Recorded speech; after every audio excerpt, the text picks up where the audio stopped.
Hello friends, I am doctor Kamla Upadhyay. आप सभी का टेंशन गॉन नोट्स चैनल में स्वागत है। अगर आपको हमारी ये वीडियो पसंद आए तो इसे लाइक करें, अन्य लोगों के साथ शेयर करें और हमारी नई वीडियोस की जानकारी के लिए हमारे यूट्यूब चैनल को सब्सक्राइब करें। धन्यवाद। फ्रेंड्स, आज का लेक्चर एस्केरिस लुम्ब्रिकॉइडिस की लाइफ साइकिल पे है। इस लेक्चर में सबसे पहले हम थोड़ा एस्केरिस के बारे में जानेंगे। उसके बाद इसका सिस्टमैटिक पोजीशन देखेंगे कि इसको टेक्सोनॉमिकली क्या रैंकिंग दी गई है। उसके बाद हम थोड़ा इसके जो male and female reproductive parts हैं उसके बारे में हम जानेंगे, ताकि हमको इसकी लाइफ साइकिल अच्छे से समझ में आ सके, यानी कि जो इसकी डेवलपमेंटल फेजेस हैं वो हमें अच्छे से क्लियर हो सके। उसके लिए हम इसके दोनों के मेल एंड फीमेल के रिप्रोडक्टिव ऑर्गन्स के बारे में जानेंगे। उसके बाद हम इसकी लाइफ साइकिल देखेंगे और उसके बाद इससे होने वाले डिजीज़ेस और उनसे हम अपना कैसे बचाव कर सकते हैं और साथ ही उनके इलाज क्या है उसके बारे में जानेंगे। तो चलिए शुरू करते हैं। सो फ्रेंड्स, एस्केरिस लुम्ब्रिकॉइडिस की लाइफ साइकिल को जाने उसके पहले हम इस एनिमल को देख लेते हैं। हालांकि हम सभी ने इस एनिमल को देखा हुआ है और जिन्होंने नहीं देखा है तो उन्होंने अपनी लैब में तो इसको ज़रूर ही देखा होगा। तो आप लोगों ने देखा है कि ये किस तरह का एनिमल है और ऐसा ही कुछ दिखाई देता है जैसा कि यहाँ पे दिखाया गया है। और जिन्होंने इसको वास्तव में देखा है तो उन्हें पता होगा कि अगर उनके अंदर ये इंटरनल पैरासाइट अगर ये हो गया तो ये कई बार फीकल मैटर के साथ में भी निकल आता है और कई बार ये जब हमको वोमिटिंग होती है जिसके अंदर ये है तो तब भी ये वोमिटिंग के थ्रू मुंह से भी निकल आते हैं। और कई बार आपने डॉग्स के एक्सक्रीटा में उसके फीकल मैटर में भी आपने इसको देखा होगा। तो ये कुछ इस तरह का एनिमल दिखाई देता है। आप देख सकते हैं कि इसकी जो बॉडी है इलोंगेटेड है, स्लैंडर है, देखिए पतली है और दोनों साइड से टेपरिंग है। लेकिन जो इसके माउथ वाला रीजन है एंड जो इसका एंटीरियर एंड है, देखिए जहाँ पे माउथ लिखा हुआ है वहाँ पे स्लाइटली ब्लंट होता है, वहाँ पे उसका एंड। ओके, और इसमें 4 स्ट्राइशंस समझ लीजिए कि धारियाँ होती हैं इसकी बॉडी में ऊपर से नीचे की ओर 4। उनके डिफरेंट नेम्स हैं। तो अभी फ़िलहाल हमें बहुत ज़्यादा उसकी जानकारी नहीं लेनी, क्योंकि मैं इसका एक्सटर्नल मॉर्फोलॉजी नहीं बता रही आपको, क्योंकि हमें लाइफ साइकिल जाननी है। तो जितना हमें ज़रूरी है उतना ही मैं इस लेसन में बताऊँगी। तो देखिए इसकी जो पोस्टीरियर एंड है आप देखेंगे ये 2 हैं, ए एंड बी। यहाँ पे मैंने 2 एनिमल ये बनाए हुए हैं एस्केरिस लुम्ब्रिकॉइडिस। तो ए वाला इसमें मेल है और बी फीमेल है। ठीक है, तो ए में आप देखेंगे जो मेल है उसका जो पोस्टीरियर एंड है आप देखेंगे वो स्लाइटली कर्व्ड है, यानी कि वो मुड़ा हुआ है। ठीक है, बट फीमेल के केस में आप देखेंगे उसका जो टेल रीजन है यानी कि उसका पोस्टीरियर एंड आप देखेंगे बिल्कुल वो सीधा है। और अगर आप इसकी हाइट देखते हैं, इसकी लंबाई देखते हैं, लेंथ देखते हैं, तो जैसा कि फीमेल के केस में मैंने यहाँ लिखा है 20 to 40 सेंटीमीटर इन लेंथ होती है ये, और 4 to 6 mm इन डायमीटर, यानी कि इसकी चौड़ाई लगभग इतनी होती है। और जबकि जो मेल है वो 20 सेंटीमीटर इन लेंथ है और 2 to 4 mm इन डायमीटर है, यानी कि जो मेल की लंबाई है वो फीमेल से छोटी होती है। और जो मेल है उसका पोस्टीरियर एंड वो कर्व्ड होता है, यानी कि मुड़ा हुआ रहेगा, क्योंकि वहाँ पे उसका क्लोइकल अपर्चर होता है। और जो फीमेल है उसका स्ट्रेट रहेगा। देखिए आप उसकी टेल रीजन आप देख सकते हैं वो बिल्कुल सीधा होता है। और दोनों में ही इसमें देखिए माउथ के बाद इसमें एक्सक्रीटरी पोर है दोनों में ही। और जो फीमेल है उसमें आपको एक फीमेल गोनोपोर और वल्वा दिखाई दे रहा है। ठीक है, यही इसका जो है कॉपुलेटरी ऑर्गन है, समझ लीजिए कि यहीं से जो मेल की जो स्पर्म्स हैं वो यहीं से इसके अंदर ट्रांसफ़र किए जाते हैं। और जो मेल है उसमें आप उसका पोस्टीरियर एंड में आप देखेंगे क्लोइकल अपर्चर आप देखेंगे। तो ये इसका स्पेशल इसका एक ऑर्गन है जो इसको कॉपुलेशन के दौरान ये यानी कि रिप्रोडक्शन के दौरान इसको ये हेल्प करता है। और यहीं से इसको देखिए क्लोइका लिखा हुआ है, यानी कि जो इसके जो गैमेट्स हैं वो भी और प्लस जो इसका एक्सक्रीटा है उसके लिए ये सेम पोर बना हुआ है जहाँ से कि दोनों ही चीज़ें इसकी बॉडी से बाहर निकलती हैं। ओके, और फीमेल के केस में आपको एनस दिखाई दे रहा है और पीछे इसकी स्ट्रेट टेल दिखाई दे रही है। और अगर अगर हम इसके जो कलरिंग की बात करें तो इसका कलर जो है लाइट येलो या फिर लाइट पिंक होता है। और कई बार तो इसकी बॉडी जो है सेमी ट्रांसपेरेंट बॉडी वॉल होता है, जिसकी वजह से आप इसके अंदर के बॉडी पार्ट्स भी आप देख सकते हैं। और साथ ही एस्केरिस की जो बॉडी है वो क्यूटिकल की बनी होती है, जिसकी वजह से ये हमारी बॉडी के अंदर जो हमारी जो डाइजेस्टिव सिस्टम है उसके जो गैस्ट्रिक जूसेस हैं उसमें ये डाइजेस्ट नहीं हो पाता है इस वजह से, क्योंकि इसकी बॉडी वॉल क्यूटिकल की बनी होती है। ओके, और ये हमारे अंदर यानी कि ह्यूमंस के अंदर ये इंटरनल पैरासाइट है, बेसिकली ये इंटेस्टाइन में रहने वाला पैरासाइट है। ओके, चलिए अब आगे बढ़ते हैं, इसके बारे में थोड़ी और जानकारी लेंगे। इस सेगमेंट में आपको एस्केरिस लुम्ब्रिकॉइडिस की ओरिजिनल फोटोग्राफ आपको दिखाई गई है।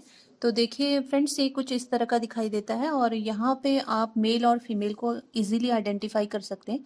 तो जैसे मैंने फीमेल के केस में आपको बताया था कि वो मेल की तुलना में ज़्यादा बड़ी होती है, तो आप देख सकते हैं कि जो फीमेल है वो बड़ी है और जो मेल है वो छोटा है। और साथ ही उसको हम कैसे आइडेंटिफाई करेंगे, उसका मैंने आपको बताया था कि जो उसका पोस्टीरियर एंड है वहाँ पे वो कर्व्ड रहेगा, यानी कि उसका टेल वाला जो रीजन है वो मुड़ा हुआ रहेगा। ठीक है, और देखिए इसमें माउथ वाला रीजन भी दिखाई दे रहा है और टेल आप आसानी से अगर आप पहचान गए हैं तो उसका ऑपोजिट एंड उसका माउथ होगा। चलिए अब देखें कि एस्केरिस लुम्ब्रिकॉइडिस को टेक्सोनॉमिकली क्या रैंकिंग दी गई है, यानी कि इसका सिस्टमैटिक पोजीशन क्या है। सो फ्रेंड, इसको सबसे पहले फाइलम निमेटोडा में रखा गया है और निमेटोडा में रखने का रीज़न है कि ये नॉन सेगमेंटल है, क्योंकि ये इसका एक कैरेक्टरिस्टिक फीचर है इस फाइलम का कि ये नॉन सेगमेंटल होने चाहिए, राउंड वॉर्म्स होने चाहिए और इनकी जो बॉडी है वो कुछ धागे नुमा यानी कि थ्रेड लाइक वॉर्म होने चाहिए, या फिर ये पिन वॉर्म लाइक अगर एनिमल्स हैं तो वो फाइलम निमेटोडा में रखे जाएंगे। सो फ्रेंड, ये एनिमल जो है ये एक्वेटिक हो सकते हैं, यानी कि पानी में रहने वाले हो सकते हैं, या टेरेस्ट्रियल हो सकते हैं, या फिर मोस्टली इनमें से ये पैरासाइट या फिर फ्री लिविंग एनिमल्स हो सकते हैं। बॉडी इनकी ट्रिप्लोब्लास्टिक होती है, यानी कि 3 डर्मल लेयर की बनी होती है या जर्म लेयर की बनी होती है और इनमें ऑर्गन सिस्टम ग्रेड होता है बॉडी ऑर्गेनाइजेशन का। और बॉडी, जैसा कि मैंने आपको बताया था कि इनकी बॉडी क्यूटिकल की बनी हुई रहेगी और इनमें ट्रू सीलोम इनमें एब्सेंट रहता है और इनमें किसी भी तरह की सीलिया या फिर सर्कुलेटरी या फिर कोई भी इनमें रेस्पिरेटरी सिस्टम नहीं होता है और इनके सेंस ऑर्गन्स पुअरली डेवलप्ड होते हैं। तो इसके अलावा और भी कई सारे इनके कैरेक्टरिस्टिक फीचर हैं, बट ये कुछ हैं कैरेक्टरिस्टिक फीचर जो मैंने आप लोगों को इसके फाइलम निमेटोडा में होने की वजह बताई कि क्यों एस्केरिस लुम्ब्रिकॉइडिस को इस फाइलम में रखा गया है। फ्रेंड्स, यहाँ पे एक बात और ध्यान रखने वाली है कि कुछ बुक्स में आपको फाइलम इसका एस्के हेलमिंथीज भी आपको लिखा हुआ मिल सकता है, तो इसे फाइलम एस्के हेलमिंथीज में भी आप लिख सकते हैं या फिर फाइलम निमेटोडा भी आप इसका लिख सकते हैं। नेक्स्ट है इसकी क्लास जो है फाजमीडिया या फिर इसे सेशननेंटिया भी बोलते हैं और इसमें रखने का इसका रीज़न है कि ये मोस्टली पैरासिटिक होते हैं और इनमें कॉर्डल ग्लैंड्स जो है बेसिकली इनमें एब्सेंट होती हैं। ये यूनिसेलुलर पाउच लाइक इनमें सेंस ऑर्गन्स होते हैं जिन्हें फाजमिड बोलते हैं या फाजमिड्स इन्हें कहा जाता है। और इसके अलावा जो इनका एक्सक्रीटरी सिस्टम होता है उसमें पेयर्ड लेटरल कैनाल्स होती हैं। ओके, तो इस वजह से इनको क्लास फाजमीडिया में रखा गया है। नेक्स्ट इनका ऑर्डर है एस्केरॉइडिया। सो फ्रेंड, इसमें रखने का रीज़न है क्योंकि ये लार्ज साइज्ड वर्म है और इसके अलावा जो इनका माउथ है वो 3 ओर से इसमें, या कह सकते हैं कि इसमें 3 लिप्स होते हैं माउथ में और इसमें फेरिंग्स बिना किसी बल्ब के इसमें फेरिंग्स मिलता है। और इसके अलावा मेल जो है इसमें उसका जो वेंट्रली जो उसका टेल है वो कॉइल्ड होता है, यानी कि आपने देखा जैसे स्टार्टिंग में की सेगमेंट में आपने देखा था जो मेल का जो टेल रीजन है वो मुड़ा हुआ रहेगा। इसके अलावा ये पैरासिटिक इन्वर्टिब्रेट्स हैं। नेक्स्ट है इसकी फैमिली एस्केरिडी। सो फ्रेंड, इसमें रखने का रीज़न है कि ये इंटेस्टाइनल पैरासाइट होते हैं, यानी कि इंटरनल पैरासाइट हैं और ये इंटेस्टाइन में रहने वाले ये पैरासाइट है बेसिकली। और इनकी बॉडी जो है वो क्यूटिकल की बनी हुई रहेगी और बाकी के जो इसके कैरेक्टरिस्टिक फीचर हैं वो जैसे कि आप देख सकते हैं कि ये थ्रेड लाइक राउंड वॉर्म्स हैं। और तो इस तरह के जितने भी थ्रेड लाइक राउंड वॉर्म्स हैं और इंटेस्टाइनल पैरासाइट है या गैस्ट्रो इंटेस्टाइनल पैरासाइट्स हैं वो फैमिली एस्केरिडी में रखे जाएंगे। इसके अलावा जो इसका जीनस है वो है एस्केरिस और स्पीशीज है लुम्ब्रिकॉइडिस। चलिए अब इसका हैबिटेट देखें। सो फ्रेंड, जैसा कि मैंने आप लोगों को बताया कि ये एंडोपैरासाइट है और बेसिकली ये एंडोपैरासाइट है, मैन के अंदर ये रहता है। और इसके अलावा ये दूसरे जो वर्टिब्रेट्स हैं जैसे पिग्स हैं, कैटल्स हैं, यानी कि जो आपके ये जानवर हैं जैसे गाय भैंस वगैरह, और इसके अलावा शीप और स्क्वायरल उनके अंदर भी ये पाया जाता है। इसके बाद अगर हम इसका हैबिटेट देखते हैं तो तो ये फ्रेंड्स सबसे ज़्यादा मिलने वाला जो ये एनिमल है, ये बहुतायत में बच्चों के अंदर ये ज़्यादा पाया जाता है इन कंपैरिजन टू अडल्ट्स, क्योंकि बच्चे जो है वो नॉन हाइजीनिक कंडीशन में ज़्यादा रहते हैं, तो इस वजह से। और इसके अलावा अगर हम इसका डिस्ट्रीब्यूशन देखते हैं तो ये कॉस्मोपॉलिटन इन डिस्ट्रीब्यूशन है, मतलब कि ये सभी जगह पाया जाने वाला एक तरह से एनिमल है। बेसिकली ये इंडिया में, चाइना में, कोरिया में, फिलीपींस में या पैसिफिक आइलैंड्स में ये मिलने वाला जीव है, यानी कि जहाँ पे हाइजीन का ध्यान अगर जहाँ पे नहीं रखा जाएगा तो वहाँ पे ये एनिमल्स ज़्यादा पाए जाते हैं। इसके अलावा अगर हम इसका rate of infection through out world देखते हैं तो हम पाते हैं कि मोर देन 1.4 बिलियन पीपल्स जो है इससे इन्फेक्टेड है, एस्केरिस लुम्ब्रिकॉइडिस से। और इसका जो अभी प्रेजेंटली अगर हम इसका परसेंटेज देखते हैं तो 25% ऑफ दी वर्ल्ड पॉपुलेशन जो है इससे इन्फेक्टेड है। और इससे जो डिजीज़ होती है उससे हम कहेंगे एस्केरियासिस। ठीक है, तो आप याद रखेंगे एस्केरिस के नाम से ही इसका जो डिजीज़ है उसका नाम है एस्केरियासिस। इस सेगमेंट में आपको मेल एस्केरिस ल्यूम्ब्रिकॉइडिस के रिप्रोडक्टिव सिस्टम को दिखाया गया है। तो इससे आप समझ गए होंगे कि जो मेल एंड फीमेल हैं इसमें सेक्सेस वो सेपरेट हैं, यानी कि ये डायोसियस एनिमल है। और जो मेल रिप्रोडक्टिव जो सिस्टम है उसमें आप सबसे पहले इसमें जो फिगर ए है उस पर आप ध्यान देंगे। तो उसमें मैंने देखिए कुछ नंबरिंग की हुई है 1 2 3 4 5 एंड 6। 1 पे देखिए लिखा है टेस्टिस, उसके बाद 2 पे वास डिफरेंस, 3 पे सेमिनल वेसिकल, और 4 पे है इसमें इजैकुलेटरी डक्ट। इसके बाद 5 में देखेंगे तो यहाँ पे क्लोइका है, एंड 6 में इसमें पीनियल सैक है। सो फ्रेंड्स, इसकी हम लाइफ साइकिल को समझे उसके पहले हमें ज़रूरी है कि हमें मेल एंड फीमेल के रिप्रोडक्टिव पार्ट्स के बारे में जानना होगा। तो मेल रिप्रोडक्टिव ऑर्गन में जैसे आप लोगों को यहाँ पे दिखाया गया है नंबर 1 पे इसमें एक सिंगल यहाँ पे टेस्टिस होती है। और क्योंकि ये सिंगल है और जो इसका रीजन है जहाँ पे पाई जाती है वो मिडल ऑफ द बॉडी है, यानी कि बॉडी के लगभग बीच में ये कहीं पे पाई जाती है। और इस कंडीशन को इसे मोनार्किक कंडीशन भी कहा जाता है। तो आप यहाँ पे देखेंगे कि एक ये लंबी सी थ्रेड लाइक यानी कि धागे नुमा और बहुत ही ज़्यादा ट्विस्टेड ट्यूब लाइक ये इसका स्ट्रक्चर है। और ट्विस्टेड यानी कि काफ़ी घुमावदार है ये। ठीक है, और इसके बाद जब आप इसको और भी इसके बारे में जब आप डीप स्टडी करते हैं तो आप पाते हैं कि ये इसमें एक सेंट्रल एक्सिस है इस टेस्टिस का जो कि एक सॉलिड फॉर्म है। और ये इसका एक साइटोप्लाज्मिक रैचिस बनाती है और जिसके चारों ओर से इसमें जो अमीबॉइड स्पर्म्स होते हैं वो इसमें क्लस्टर के फॉर्म में यानी कि ग्रुप के फॉर्म में या समझ सकते हैं झुंड के फॉर्म में ये वहाँ पे अमीबॉइड स्पर्म इसमें पाए जाते हैं। और जब आप इसके डिस्टल एंड की ओर जाते हैं यानी कि नीचे की ओर आप बढ़ेंगे तो 2 पे देखिए इसमें लिखा हुआ है वास डिफरेंस। और ये वास डिफरेंस भी एक ट्यूब लाइक स्ट्रक्चर है और ये भी कॉइल्ड स्ट्रक्चर है। और आगे जाके ये एक चौड़े ट्यूब के साथ में जुड़ जाती है जो कि स्लाइटली थिकर है यानी कि मोटा होता है, मस्कुलर इन नेचर होता है। और सीधी ये ट्यूब लाइक स्ट्रक्चर है जिसे अब हम कह रहे हैं 3rd नंबर पे देखेंगे सेमिनल वेसिकल। फ्रेंड्स, जो सेमिनल वेसिकल है इसका नीचे वाला पार्ट अगर आप देखेंगे तो ये नैरो होता जाता है और ये नैरो होते हुए फिर से एक डक्ट बनाता है जिसे हम कहते हैं इजैकुलेटरी डक्ट। और ये इजैकुलेटरी डक्ट को जब आप देखेंगे ये आगे जाके फिर रेक्टम के साथ में जॉइंट होता है यानी कि क्लोएका बनाता है ये। तो क्लोएका हम किसे कहेंगे पहले आप इसको समझ लीजिए। सो फ्रेंड, क्लोएका वो रीजन है या एक एनस लाइक रीजन है जहाँ से कि इसमें जो गैमेट्स हैं प्लस जो एक्सक्रीटरी थिंग्स हैं वो एक ही पोर से जब बॉडी से बाहर निकले तो उस रीजन को कहते हैं क्लोएका। और अगर सिर्फ एक्सक्रीटरी प्रोडक्ट यानी कि बॉडी की जो एक्सक्रीटा है वही बाहर निकलता है उस पोर से तो उसे एनस कहेंगे। अदरवाइज अगर उससे गैमेट्स भी बाहर निकल रहे हैं तो उसे हम कहेंगे क्लोएका। तो अगर आप फिगर को अगर आप ध्यान से देखेंगे तो देखिए इसमें जो इसका जो टेस्टिस से जुड़े हुए जितने भी इसके पार्ट्स हैं यानी कि रिप्रोडक्टिव पार्ट्स हैं वो भी यहाँ फाइनली ओपन हो रहे हैं क्लोएका में। और जो इसका डाइजेस्टिव सिस्टम वाला जो पार्ट है वहाँ से भी देखिए आप ये फाइनली यहीं पे आके ओपन हो रहा है। तो इस वजह से हम इसको क्लोएका कह रहे हैं। और फाइनली क्लोएका जो है पीनियल सीटी के साथ में जाके जॉइंट होता है जो इसके डॉर्सल साइड में है। और ये पीनियल सीटी के लिए मानते हैं कि ये इसका एक कॉपुलेटरी ऑर्गन है जो इसको कॉपुलेशन के दौरान इसको अपने स्पर्म को फीमेल का जो वल्वा है वहाँ से अंदर इंसर्ट करने में इसको हेल्प करता है। फ्रेंड्स, अब इजैकुलेटरी जो इसका डक्ट है उसके बारे में एक और चीज़ आप लोग जान लीजिए कि इसमें बहुत सारे जो है ग्लैंड्स की बनी हुई है ये इजैकुलेटरी डक्ट जिसे कहते हैं प्रोस्टेटिक ग्लैंड्स। और ये प्रोस्टेटिक ग्लैंड्स से एक तरह का सिक्रीशन होता है जो इसको कॉपुलेशन में हेल्प करता है, यानी कि एक स्लाइमी लाइक कुछ सिक्रीशन होता है जो इसको कॉपुलेशन में हेल्प करेगा। तो फ्रेंड ये इसका जो है रिप्रोडक्टिव सिस्टम है मेल एस्केरिस लुम्ब्रिकॉइडिस का।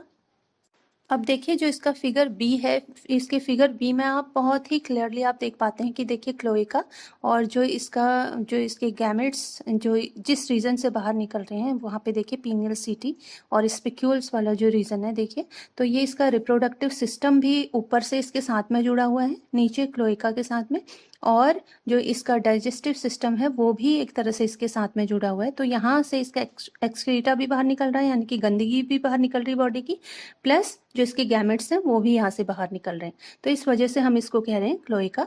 और यहाँ आप जो पीनियल स्पिक्यूल्स है इसको आप बहुत क्लियरली देख पाते हैं, तो यही वो रीज़न है, यही वो पार्ट है इसकी बॉडी का जो इसको कॉपुलेशन के दौरान इसको हेल्प करता है। अब सी में देखिए इसमें टीएस ऑफ वास्ट डिफरेंस दिखाया गया है, ये वास्ट डिफरेंस का टीएस है। इसके अंदर आपको स्पर्मेटोसाइट्स दिखाए गए हैं जो फाइनली मैच्योर स्पर्म में ये कन्वर्ट होते हैं। और इसके बाद इसमें मैच्योर स्पर्म भी दिखाया गया है, देखिए उसमें एक्रोसोम, न्यूक्लियस एंड माइटोकॉन्ड्रिया दिखाया गया है फिगर डी में। तो ये मेल एस्केरिस लुम्ब्रिकॉइडिस के रिप्रोडक्टिव सिस्टम के जो डिफरेंट पार्ट्स हैं उसके बारे में हमने इस सेगमेंट में जाना।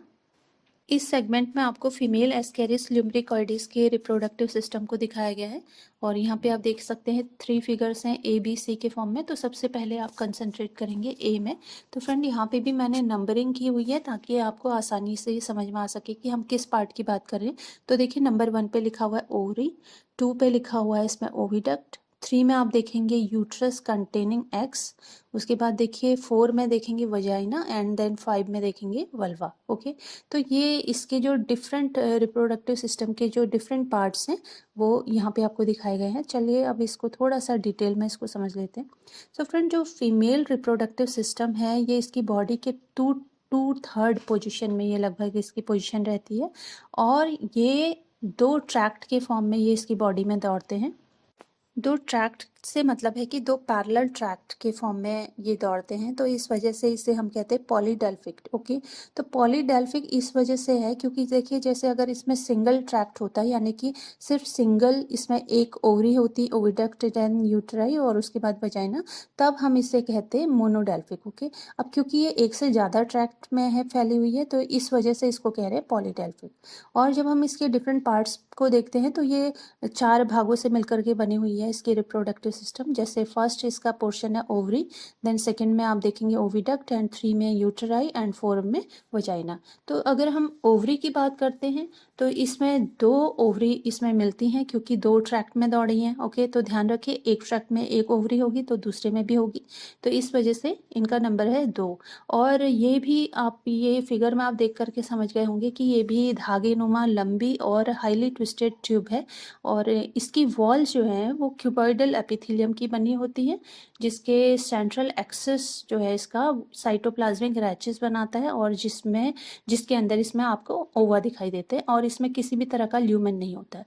ओके, और जब हम ओवरी के इसके दोनों ही ओवरी के जब डिस्टल एंड की ओर बढ़ते हैं तो हम पाते हैं कि ये आगे जाके ओविडक्ट से जुड़ता है। ये एक थिक यानी कि मोटा चौड़ा एक ट्विस्टेड पार्ट है ये भी। ओके, तो इसे हम कह रहे हैं ओविडक्ट जो सेकंड नंबर पे लिखा हुआ है। उसके बाद जो ओविडक्ट है ये फाइनली ये जा करके जॉइंट होता है यूटेराई से। ओके, तो 2 यूटेराई होंगे। ओके, तो ये यूटेराई भी क्या है, वाइडर, थिकर और ये अनट्विस्टेड है।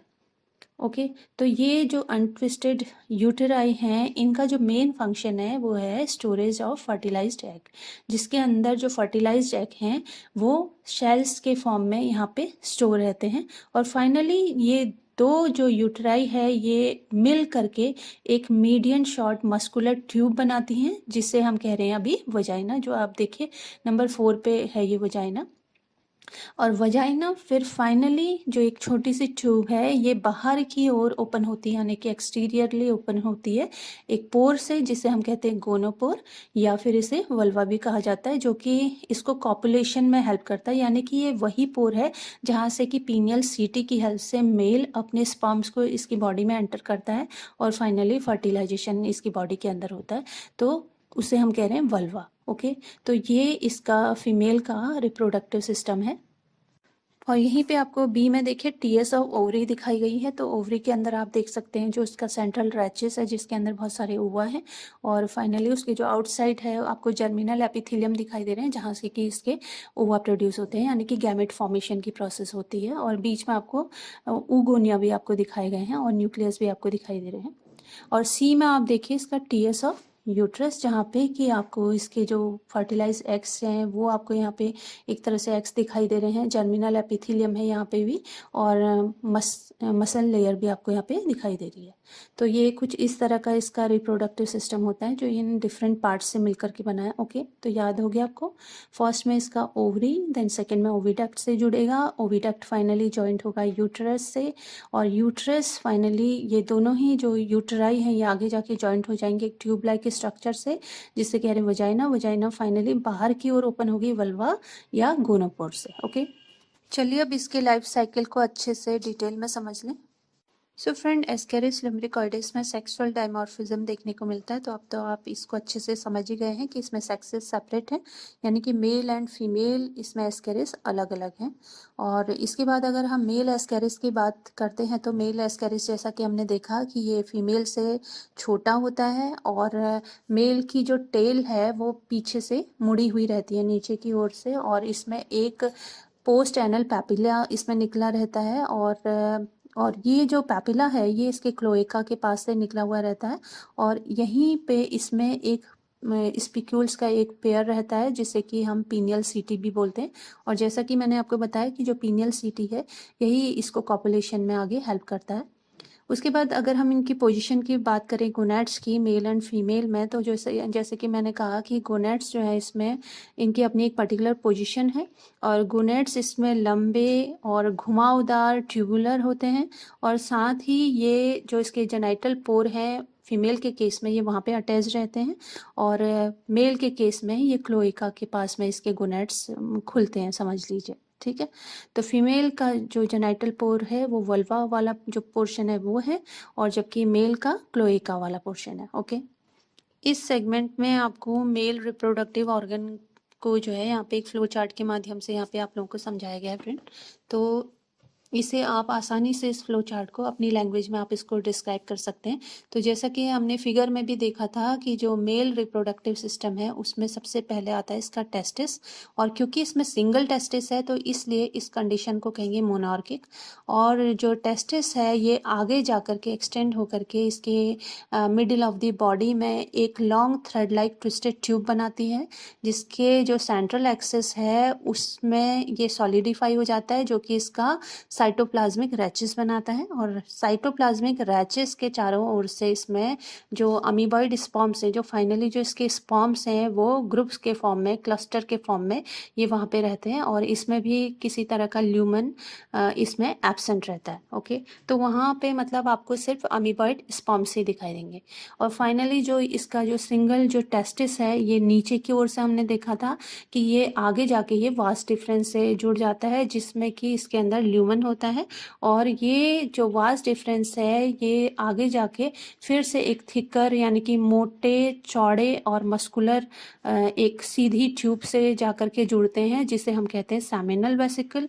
और सेमिनल वेसिकल जो है उसके जो टर्मिनल पार्ट है यानी कि नीचे की ओर का जो पार्ट है वो आगे जाके नैरो हो जाता है, यानी कि पतला हो जाता है, और ये बनाता है इसका इजैकुलेटरी डक्ट। ओके, तो इजैकुलेटरी डक्ट फिर ये फाइनली आगे जाके ये ओपन होता है, या आप कह सकते हैं कि जुड़ता है रेक्टम के साथ में, और रेक्टम और ये आगे जाके फिर मिल करके एक सिंगल एक ट्यूब बनाते हैं जो बाहर की ओर ओपन होता है, जिसे कहते हैं क्लोएका। तो क्लोएका के बारे में आपको मैंने बताया था, इस वजह से इसको क्लोएका कहते हैं क्योंकि इसमें से इसका एक्सक्रीटा प्लस जो इसके जो गैमेट्स हैं वो इसी पोर से ये बाहर निकलते हैं, तो इस वजह से इसको कह रहे हैं क्लोएका। और ये फाइनली ये जाके जुड़ती है पीनियल सीटी से नीचे की ओर से। ठीक है, और इजैकुलेटरी डक्ट के बारे में मैंने आपको बताया था कि इसमें बहुत सारे इसमें ग्लैंड्स होते हैं जिन्हें कहते हैं प्रोस्टेटिक ग्लैंड, और ये ग्लैंड से कुछ सिक्रीशन निकलता है, स्लाइमी सिक्रीशन निकलता है जो इसको कॉपुलेशन के वक्त इसको हेल्प करता है। तो ये इसका मेल रिप्रोडक्टिव ऑर्गन का ये एक स्ट्रक्चर। सो फ्रेंड, इस सेगमेंट में आपको यहाँ पे नंबरिंग पे ध्यान देना है। अगर आपको जब रिप्रोडक्टिव सिस्टम को आप जब इसका मेल का आप एक्सप्लेन करेंगे तो 1 2 3 4 की तरह ही आप एक्सप्लेन करेंगे। लेकिन 1 में जैसे आप सिंगल टेस्टिस लिखेंगे तो वो किस तरह की होती है, उसकी पोजीशन क्या है, तो उसको पहले आप ऊपर लिखा हुआ है जैसे उसको आप एक्सप्लेन कर देंगे।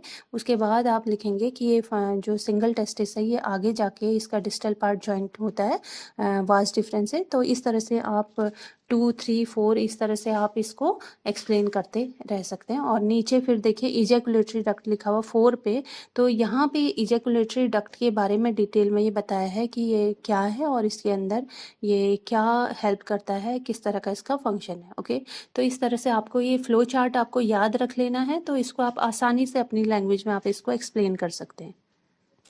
यहाँ पे आपको पीनियल सीटी के बारे में बताया गया है। तो पीनियल सीटी फ्रेंड, जैसे कि हमने देखा था इसके डोर्सल साइड यानी कि इसको जो टेल रीजन है इसका, वहाँ पे हमने इसको क्लोएका के पास में हमने इसको देखा था। और जो इसके इन्वेजिनेशन है यानी कि जो इसके घुमाव हैं, ये एक पेयर पीनियल सैक का बनाते हैं। तो अगर आपने इसका जो मैंने स्टार्टिंग में जो फिगर इसका दिखाया था रिप्रोडक्टिव सिस्टम का, तो वहाँ पे आप इसको एक बार फिर से देख सकते हैं, पीनियल सैक, और इन्हें स्पिक्यूलर पाउचेस भी कहते हैं।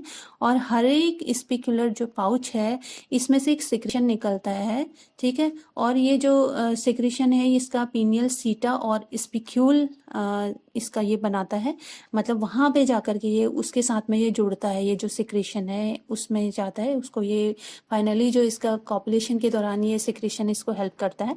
और जो पीनियल सीटा है ये फाइनली जो इसका क्लोएका है, क्लोइकल अपर्चर, उससे ये बाहर की ओर निकलता है, ठीक है।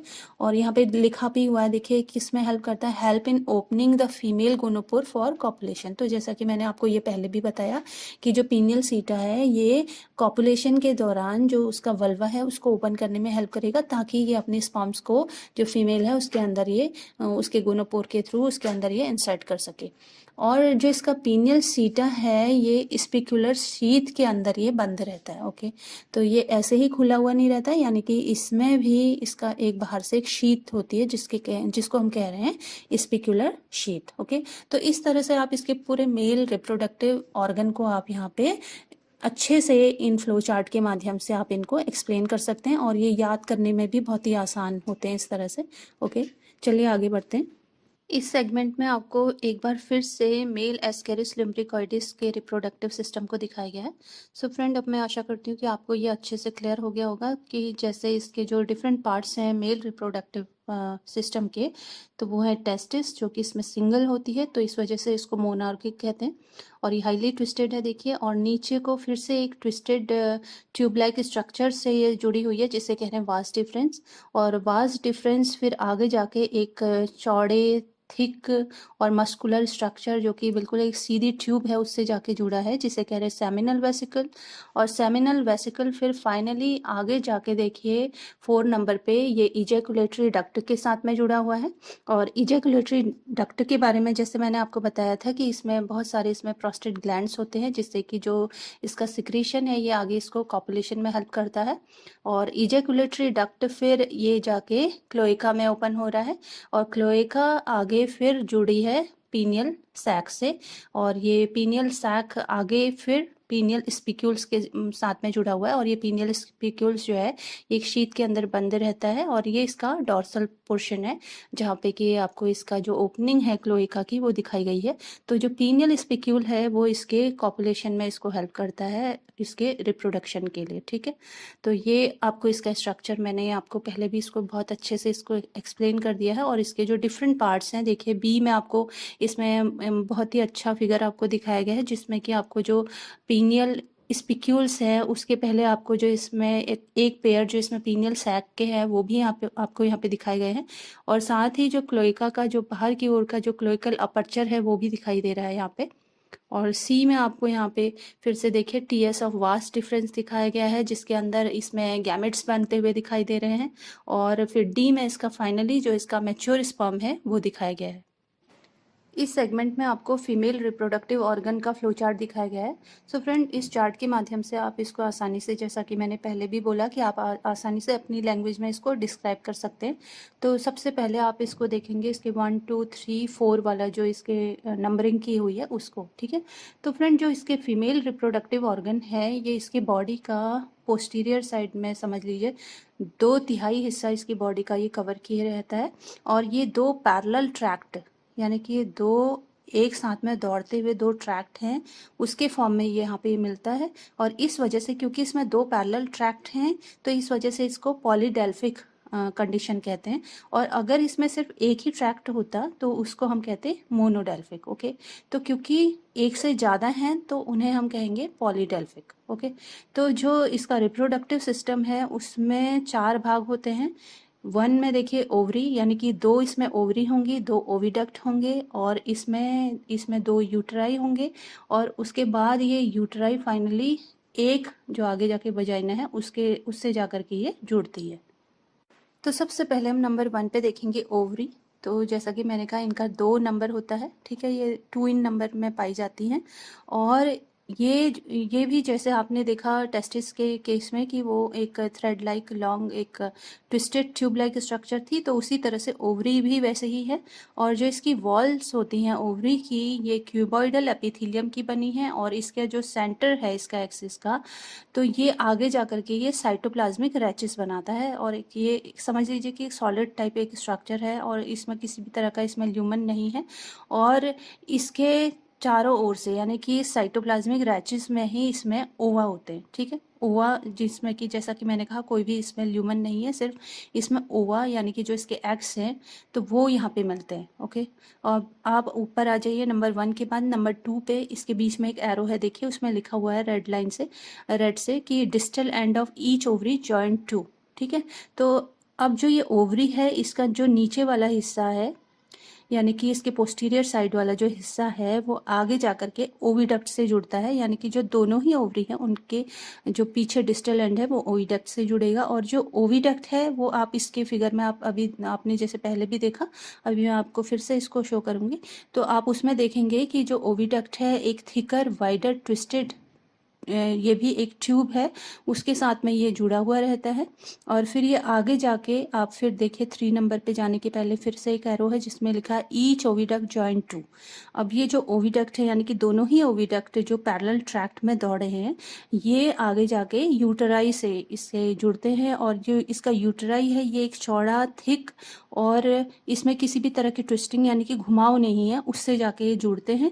और इसमें आपने देखा था कि बहुत सारे इसमें एग्स लगे हुए आपने देखे थे, जो कि आप समझ लीजिए वही इसका फंक्शन है कि ये जो फर्टिलाइज्ड एग्स हैं उनको स्टोर करता है। और यहाँ पे जो फर्टिलाइज्ड एग्स हैं उनके चारों ओर से शेल बन जाती है तब तक, क्योंकि ये फर्टिलाइज हो चुके होते हैं, तो ये यहाँ पे स्टोर रहते हैं।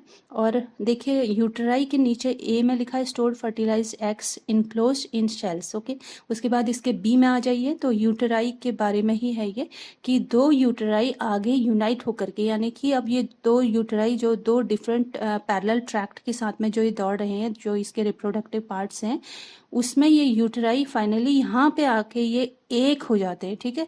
और एक होने के बाद ये median short and muscular tube like एक स्ट्रक्चर बनाते हैं। अब देखिए इसको ऊपर 4 की ओर मैंने एरो किया हुआ है, वहाँ पे लिखा हुआ है कॉल्ड।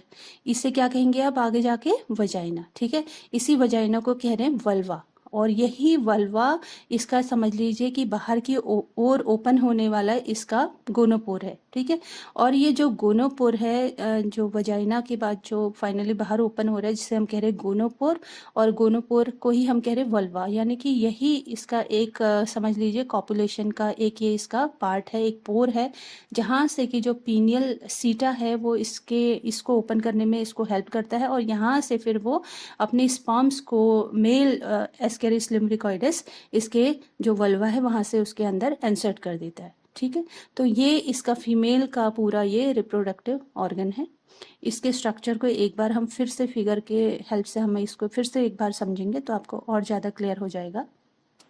इस सेगमेंट में आपको फीमेल रिप्रोडक्टिव सिस्टम के डिफरेंट पार्ट्स आपको दिखाए गए हैं। सो फ्रेंड, यहाँ पे आप देख सकते हैं जैसे कि ए में अभी फीमेल रिप्रोडक्टिव सिस्टम दिखाया गया है। बी में टीएस ऑफ ओवरी एंड सी में टीएस ऑफ यूट्रस दिखाया गया है। तो आप अब आसानी से इसके जो डिफरेंट इसके रिप्रोडक्टिव सिस्टम के पार्ट्स हैं उसको आसानी से आप समझ सकते हैं। और जैसे कि इसके डिफरेंट पार्ट के बारे में बताया कि ये ओवरी यानी कि 2 इसमें ओवरी होंगी, 2 ओविडक्ट होंगे और उसके बाद 2 इसमें यूटराई होंगे और यूटराई आप देखिए फाइनली ये यूनाइट होकर के एक वजाइना के साथ में जुड़ता है और फाइनली वजाइना बाहर की ओर ओपन होगी वल्वा या फिर इसको गोनोपोर कहते हैं इसके थ्रू। ठीक है, तो अब आप इसको आसानी से इसको समझ ही गए होंगे, यही मैं आशा करती हूँ। ओके, तो चलिए आगे बढ़ते। चलिए अब इसका गैमेट फॉर्मेशन भी देख लें। सो फ्रेंड, जब हम इसके गैमेट फॉर्मेशन की प्रोसेस देखते हैं, चाहे वो मेल एस्केरिस लम्ब्रिकॉइडिस का टेस्टिस है चाहे वो फीमेल की ओवरी है। ओके, तो इसमें जो इसका प्रॉक्सिमल एंड होता है गोनेट का, यानी कि जहाँ से समझ लीजिए कि इसकी स्टार्टिंग है गोनेट की, वहाँ की बात हो रही है समझ लीजिए। ठीक है, तो वहाँ से एक बड निकल आती है, एक आउटग्रोथ समझ लीजिए वो निकल आती है जिसे कहते हैं गैमिटोगोनिया। और ये गैमिटोगोनिया देखिए आगे लिखा है as they move distal and undergo, यानी कि जैसे गैमिटोगोनिया नीचे की ओर ये मूव करता है, यानी कि समझ लीजिए जैसे इसका ए बी सी अगर इसका स्टार्टिंग है सी की, समझ लीजिए इसका नीचे की ओर का जो इसका डिस्टल एंड समझ लीजिए, तो ये इस तरह से आगे को ये मूव करेगा और वहाँ पे ये फिर इसमें गैमेटोजेनेसिस की प्रोसेस होती है। ठीक है, तो ये जो पूरी प्रोसेस है जहाँ से कि ये एक तरह से गोनेट पहले बर्ड ऑफ हो रहा है, फिर वो बर्ड ऑफ होने के बाद ये गैमिटोगोनिया बना रहा है वहाँ से, और गैमिटोगोनिया फिर ये डिस्टल एंड की ओर मूव करके फिर इसमें गैमिटोजेनेसिस यानी कि फाइनली इसमें स्पर्म या फिर ओवा बन रही है, वो गैमेट बन रहे हैं। ठीक है, तो ये जो पूरी प्रोसेस है इस तरह से बनने की, इस तरह के जो गोनैड होते हैं उसे कहते हैं टीलोगोनिक गोनैड। ओके, तो इस तरह के जो जर्म सेल फॉर्मेशन है इस तरह का, उसे हम कहेंगे टीलोगोनिक गोनैड। और टीलोगोनिक गोनैड हम इसको क्यों कह रहे हैं, इसके पीछे और भी रीजन है, क्योंकि इसमें 3 जोन होते हैं। तो जो इसका पहला जोन है उसे कह रहे हैं जर्मिनल जोन और प्रोलिफरेशन जोन। ठीक है, तो जो जर्मिनल जोन है वहां से इसमें बडिंग हो रही है और ये जो बडिंग हो रही है यहाँ से फिर ये गैमिटोगोनिया बना रहे हैं और गैमिटोगोनिया फिर ये आगे जाके फिर ये मूव कर रहे हैं ये कहाँ पे, ग्रोथ जोन की ओर। ठीक है, इस वजह से इसको बोल रहे हैं जर्मिनल जोन। और ये जो जर्मिनल जोन है यहाँ पे गैमिटोगोनिया फिर से डिफ्रेंशिएट हो रहे हैं और ये अमीबॉइड गैमिटोसाइट्स बना रहे हैं। ठीक है, यानी कि ये डिवाइड हो रहे हैं और डिवाइड होने के बाद ये अगेन अमीबॉइड गैमिटोसाइट्स कहेंगे वो बना रहे हैं। और फाइनली जो ये गैमिटोसाइट हैं ये आगे जाके फिर मैचुरेशन जोन की ओर ये मूव करते हैं और यहाँ पे इसे हम डिस्टल जोन भी कह सकते हैं। तो इस डिस्टल जोन में फाइनली जो गैमिटोसाइट है ये मैच्योर गैमेट में ये कन्वर्ट होते हैं, चाहे वो स्पर्म है या फिर ओवा है। तो इस तरह की जो 3 जोन्स में डिवाइड होने के बाद जो इसमें फाइनली जो गैमेट फॉर्मेशन की जो प्रोसेस है, इस तरह की जो गोनैड्स होंगे उसे हम कहेंगे टीलोगोनिक गोनैड। सो फ्रेंड, जो इसका जो मैचुरेशन जोन है वहाँ पे जो इसके स्पर्मेटोजोआ या जो स्पर्म्स बनते हैं ये अमीबॉइड होते हैं, जबकि जो ओवा है वो इलेप्टिकल होते हैं। ठीक है, यानी कि इलेप्टिकल से मतलब है ये आपने नॉर्मली ओवा को आपने ओवल शेप में आपने ओवा को देखा हुआ है, लेकिन इसके बाहर से समझ लीजिए घुमावदार एक प्रोटीन की लेयर बन जाती है और इसके अंदर इसका जाइगोट होता है। और जाइगोट समझ जाइगोट तो हम तब कहेंगे कि जब ये फर्टिलाइज हो गया। ठीक है, तो वहाँ समझ लीजिए इसका जो भी एग का जो मटेरियल है इसका साइटोप्लाज्म वगैरह तो वो वहाँ पे अंदर रहेगा और इसका जो बाहर की जो लेयर है वो इनर लाइपोइड लेयर बोलते हैं उसको, लाइपोइड लेयर या लिपोइड लेयर बोलते हैं, तो उसकी बनी हुई रहती है। उसके बाहर से फिर फाइनली जो इसकी एक काइटिनस सेल है वो बन जाती है और उसके बाहर से वो घुमावदार जो मैंने कहा एक प्रोटीन की आउटर लेयर है वो बन जाती है। ठीक है, तो इस तरह के जो एग है उसको ही हम कह रहे हैं इलेप्टिकल। ओके, तो इस स्टेज में जो ये इसका जो ओवा है वो सेकेंडरी oocyte का बना होगा, यानी कि ये इनमें सिर्फ एक सिंगल मैचुरेशन डिवीज़न होता है और सिंगल मैचुरेशन डिवीज़न होने के बाद जो इसका सेकंड मैचुरेशन डिवीज़न होगा वो फर्टिलाइजेशन के टाइम पे होगा। ठीक है, या वो आफ्टर फर्टिलाइजेशन होता है। तो इस वजह से हम उसको जो इसका ओवा जब बनता है जहाँ पे कि इसका फर्टिलाइजेशन नहीं हुआ है, तो आप समझ लीजिए वो सिर्फ उसमें एक सिंगल मैचुरेशन डिवीज़न हुआ रहेगा और सेकेंडरी कब होगा, जब फर्टिलाइजेशन होगा। ठीक है, उस टाइम पे। तो ये है इनकी गैमेट फॉर्मेशन की प्रोसेस। आइए अब इसकी लाइफ साइकिल को भी समझ लें। सो फ्रेंड, जो लाइफ साइकिल है एस्केरिस लम्ब्रिकॉइडिस की वो स्टार्ट होगी कॉपुलेशन से। और कॉपुलेशन हम उसे कहेंगे जहाँ पे कि जो मेल एंड फीमेल जो एस्केरिस लम्ब्रिकॉइडिस है वो एक दूसरे के करीब आके अपने जो गैमेट्स हैं वो एक दूसरे के अंदर वो ट्रांसफ़र करते हैं। ठीक है, तो यहाँ पे जो मेल है, इसमें मेल एस्केरिस लम्ब्रिकॉइडिस है वो अपने स्पर्म ट्रांसफ़र करता है जो फीमेल का जो गोनोपोर है उसके अंदर। ठीक है, तो उस प्रोसेस को हम कहते हैं कॉपुलेशन। तो बेसिकली जो ये वर्म है, ये बेसिकली जो होस्ट है जिसे हम मैन कह रहे हैं, उसके स्मॉल इंटेस्टाइन में रहने वाले ये अडल्ट वर्म्स हैं, वहाँ पे ये अपने अडल्ट फॉर्म में रहते हैं। तो यहाँ पे जो मेल एस्केरिस लम्ब्रिकॉइडिस है उसका जो टेल रीजन है, जहाँ पे कि हमने देखा था उसका पीनियल सीटी, तो उसके बारे में मैंने आपको बताया था कि ये कॉपुलेशन के दौरान जो फीमेल का वल्वा है जिसे हम गोनोपोर कह रहे हैं उसको ओपन करने में उसको हेल्प करता है, और वहाँ से फिर ये अपने स्पर्म्स को उसके वजाइना के अंदर ये ट्रांसफ़र कर देता है, और वजाइना से होते हुए फिर ये फाइनली जो स्पर्म्स हैं ये जो यूटेराई है उसके प्रॉक्सिमल एंड पे पहुँच जाते हैं। ठीक है, तो इस तरह से इसके अंदर ये अपनी स्पर्म्स को ट्रांसफ़र करता है, जिससे हम कह रहे हैं कॉपुलेशन, इस प्रोसेस को। इसके बाद जो नेक्स्ट प्रोसेस आती है उसे कहते हैं फर्टिलाइजेशन, यानी कि जो मेल एंड फीमेल के जो न्यूक्लियस हैं वो आपस में यूनाइट हो जाएंगे, तो उसे हम कहेंगे फर्टिलाइजेशन। ठीक है, तो फर्टिलाइजेशन की प्रोसेस बेसिकली जो इसका यूटेराई का जो प्रॉक्सिमल एंड है या तो वहाँ पे होगी, या फिर जो ओविडक्ट है उसके डिस्टल एंड पे होगा। ठीक है, नीचे की ओर। ओके, तो इस तरह से फर्टिलाइजेशन की प्रोसेस होगी। और जो फर्टिलाइजेशन की प्रोसेस के टाइम पे जब फर्टिलाइजेशन हो जाएगा तो उसके बाद ही जो इसका ओवा है उसमें सेकंड मैचुरेशन डिवीज़न होता है, क्योंकि जैसे कि मैंने आपको बताया कि जो उसका फर्स्ट मैचुरेशन डिवीज़न है वो गैमेटोजेनेसिस की प्रोसेस के दौरान फाइनली वो होता है, और वहाँ पे फर्स्ट मैचुरेशन डिवीज़न होगा। ओके, और जो सेकेंड वाला होगा ये फर्टिलाइजेशन के बाद होगा। ओके, तो अब इसके बाद जब ये जाइगोट इसमें बन चुका होता है, तो ये जो जाइगोट है जिसे कि हम फर्टिलाइज्ड एग्स भी अब इसको कहना शुरू कर सकते हैं, तो ये जो इसका यूट्रस है ये उसकी ओर ये मूव करना शुरू करता है।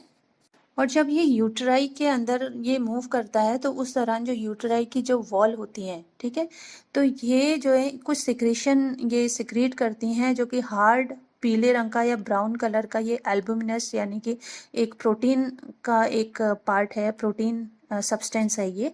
तो ये इसके बाहर से एक टिपिकल वेवी लाइक एक कोटिंग इसमें करना शुरू कर देता है। ठीक है, तो ये नॉर्मल एग की तरह नहीं होते कि एक प्लेन इसके बाहर से एक शेल रहेगा, इसके बाहर से आप समझ लीजिए कि बहुत लेयर घुमावदार सी लेयर इसके ऊपर से बनी हुई रहती हैं। तो ये जो लेयरिंग है वो यूटेराई की वॉल की सिक्रीशन की वजह से इसमें बन जाती हैं। और इस स्टेज में जो एग है उसकी जो वो एग का जो जिस तरह से वो दिखता है उसी को हम कहते हैं इलेप्टिकल बोलते हैं। ठीक है, उसको, और इसको जब हम इसको मेज़र करते हैं, इसका साइज़ मेज़र करते हैं, तो 60 to 70 माइक्रोन या फिर ये 40 to 50 माइक्रोन ये इस तरह का ये एग होता है। अब फ्रेंड, यहाँ पे एक बहुत ही सरप्राइजिंग एक बात है कि देखिए ये यूटेराई में यानी कि एक सिंगल फीमेल की जो यूटेराई है उसमें लगभग 27 मिलियंस ऑफ एग्स होते हैं। तो आप समझिए कितने सारे इसमें एग्स हैं। तो अगर ये किसी के अंदर हो गया तो समझिए कि मतलब बाप रे, मतलब सोच के ही कैसा लग रहा है। कई बार हमने यूट्यूब में इस तरह के वीडियोस भी देखे हैं ना, जिसमें कि बहुत सारे अंदर बॉडी के अंदर वर्म्स भयानक तरीके से हो जाते हैं। तो सोचिए कि इतने सारे जब ये मिलियंस ऑफ एग्स ये ले कर सकती हैं डेली प्रोडक्शन ऑफ सम, देखिए 2 के पीछे कितने ज़ीरो लगे हुए हैं, 5, यानी कि 2 lakhs एग्स। माय गॉड, सोचिए ज़रा इस बारे में।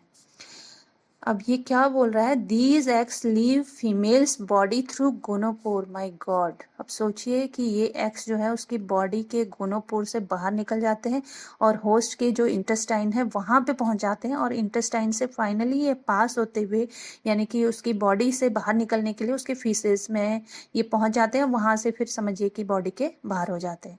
ठीक है, अब समझिए कि इतने सारे एग्स जब ये फीसेस के साथ में अगर ये बाहर निकल आए, बॉडी के बाहर निकल आए, और उसके बाद भी सोचिए कि इनमें इतनी रेजिस्टेंट पावर इनमें होती है कि ये मिट्टी में मॉइस्ट होनी चाहिए वो मिट्टी, ठीक है, थोड़ी गीली गीली टाइप की। तो उस तरह की मिट्टी में ये कई सालों तक कितनी भी एडवर्स कंडीशन में ये अलाइव होते हैं, मतलब जिंदा एग होते हैं ये। माय गॉड, सोचिए जरा।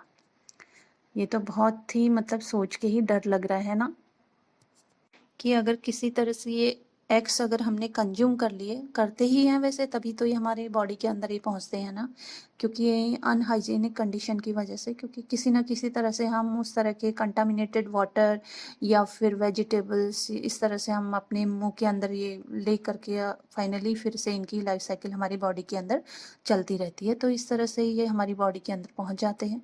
तो बहुत ही ज़्यादा ही सरप्राइजिंग है। तो ये भी वैसे इनका एक समझ लीजिए कि एक एडेप्टेशन है, कि अगर इनमें इतने सारे एग्स अगर ये ले नहीं करेंगे तो इनका सर्वाइवल भी पॉसिबल नहीं हो सकता है, क्योंकि जिस तरह से इनकी लाइफ साइकिल आधी इनकी बॉडी के अंदर, हमारी बॉडी के अंदर चलती है, और फिर इनके एग्स को बाहर रहना पड़ता है, और उसमें भी अगर वो इतने सालों तक अगर सर्वाइव कर पाए, अगर किसी तरह वो ख़त्म नहीं हुए तभी, और उसके बाद वो किसी होस्ट के अंदर अगर ट्रांसफ़र होंगे तभी उनकी लाइफ साइकिल आगे बढ़ेगी।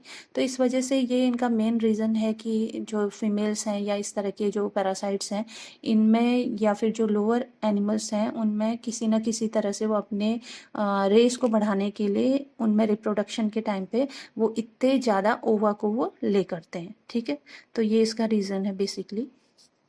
सेकेंड जो इनकी डेवलपमेंट की प्रोसेस है, यानी कि फर्स्ट कॉपुलेशन के बाद इसमें जाइगोट फॉर्मेशन यानी कि फर्टिलाइजेशन, देन जाइगोट फॉर्मेशन आपने देखा।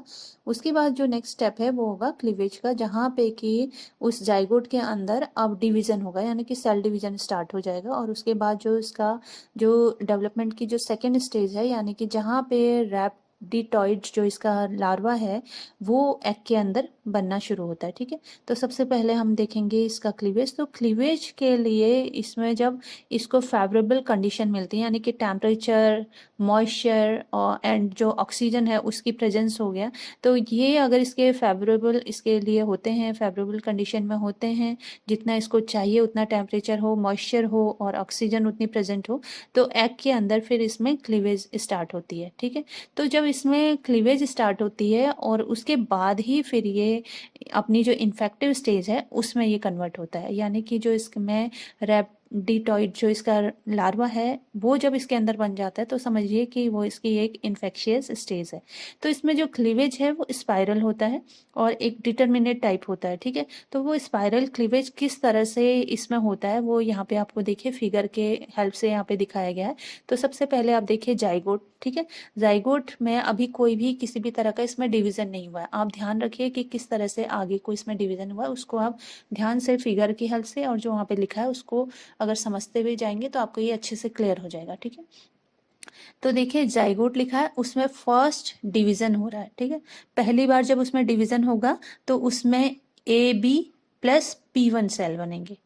देखिए ए बी वो एक साथ में ऊपर की ओर, देखिए ऊपर ए बी और नीचे वाला जो हिस्सा है जो इसके जाइगोट के अंदर जो डिवीजन हो रहा है नीचे वाला वो P1 है। ठीक है, P1 और ऊपर वाला हिस्सा ए बी वाला हिस्सा है। तो वहाँ पे देखिए जो इसमें जो स्पिंडल फाइबर है, देखिए स्पिंडल फाइबर की पोजीशन देखिए कि किस तरह से उसमें लॉन्गिट्यूडनल एंड ट्रांसवर्स इस तरह से है।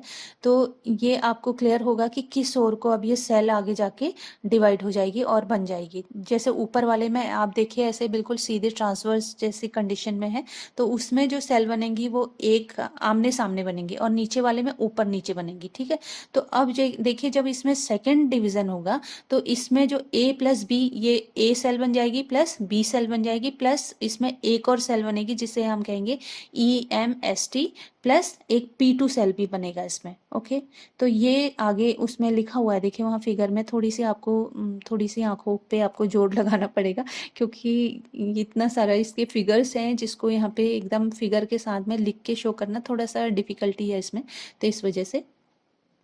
सो फ्रेंड जो यहाँ पे ई से समझ लीजिए कि एंडोडर्म, मेसोडर्म इस तरह की ये सेल्स आगे जा कर के बनाएंगी, प्लस P2 सेल।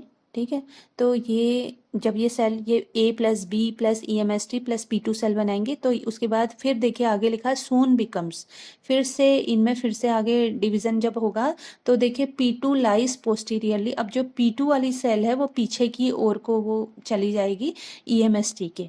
ठीक है, तो यहाँ पे जो इसका जो स्टेज है यहाँ पे अब देखिए 4 सेल स्टेज हम कहेंगे इसको, और जो ये पूरा जिस तरह से दिखाई दे रहा है इसे हम कहेंगे रोम्बोइडल स्टेज, 4 सेल स्टेज, ठीक है।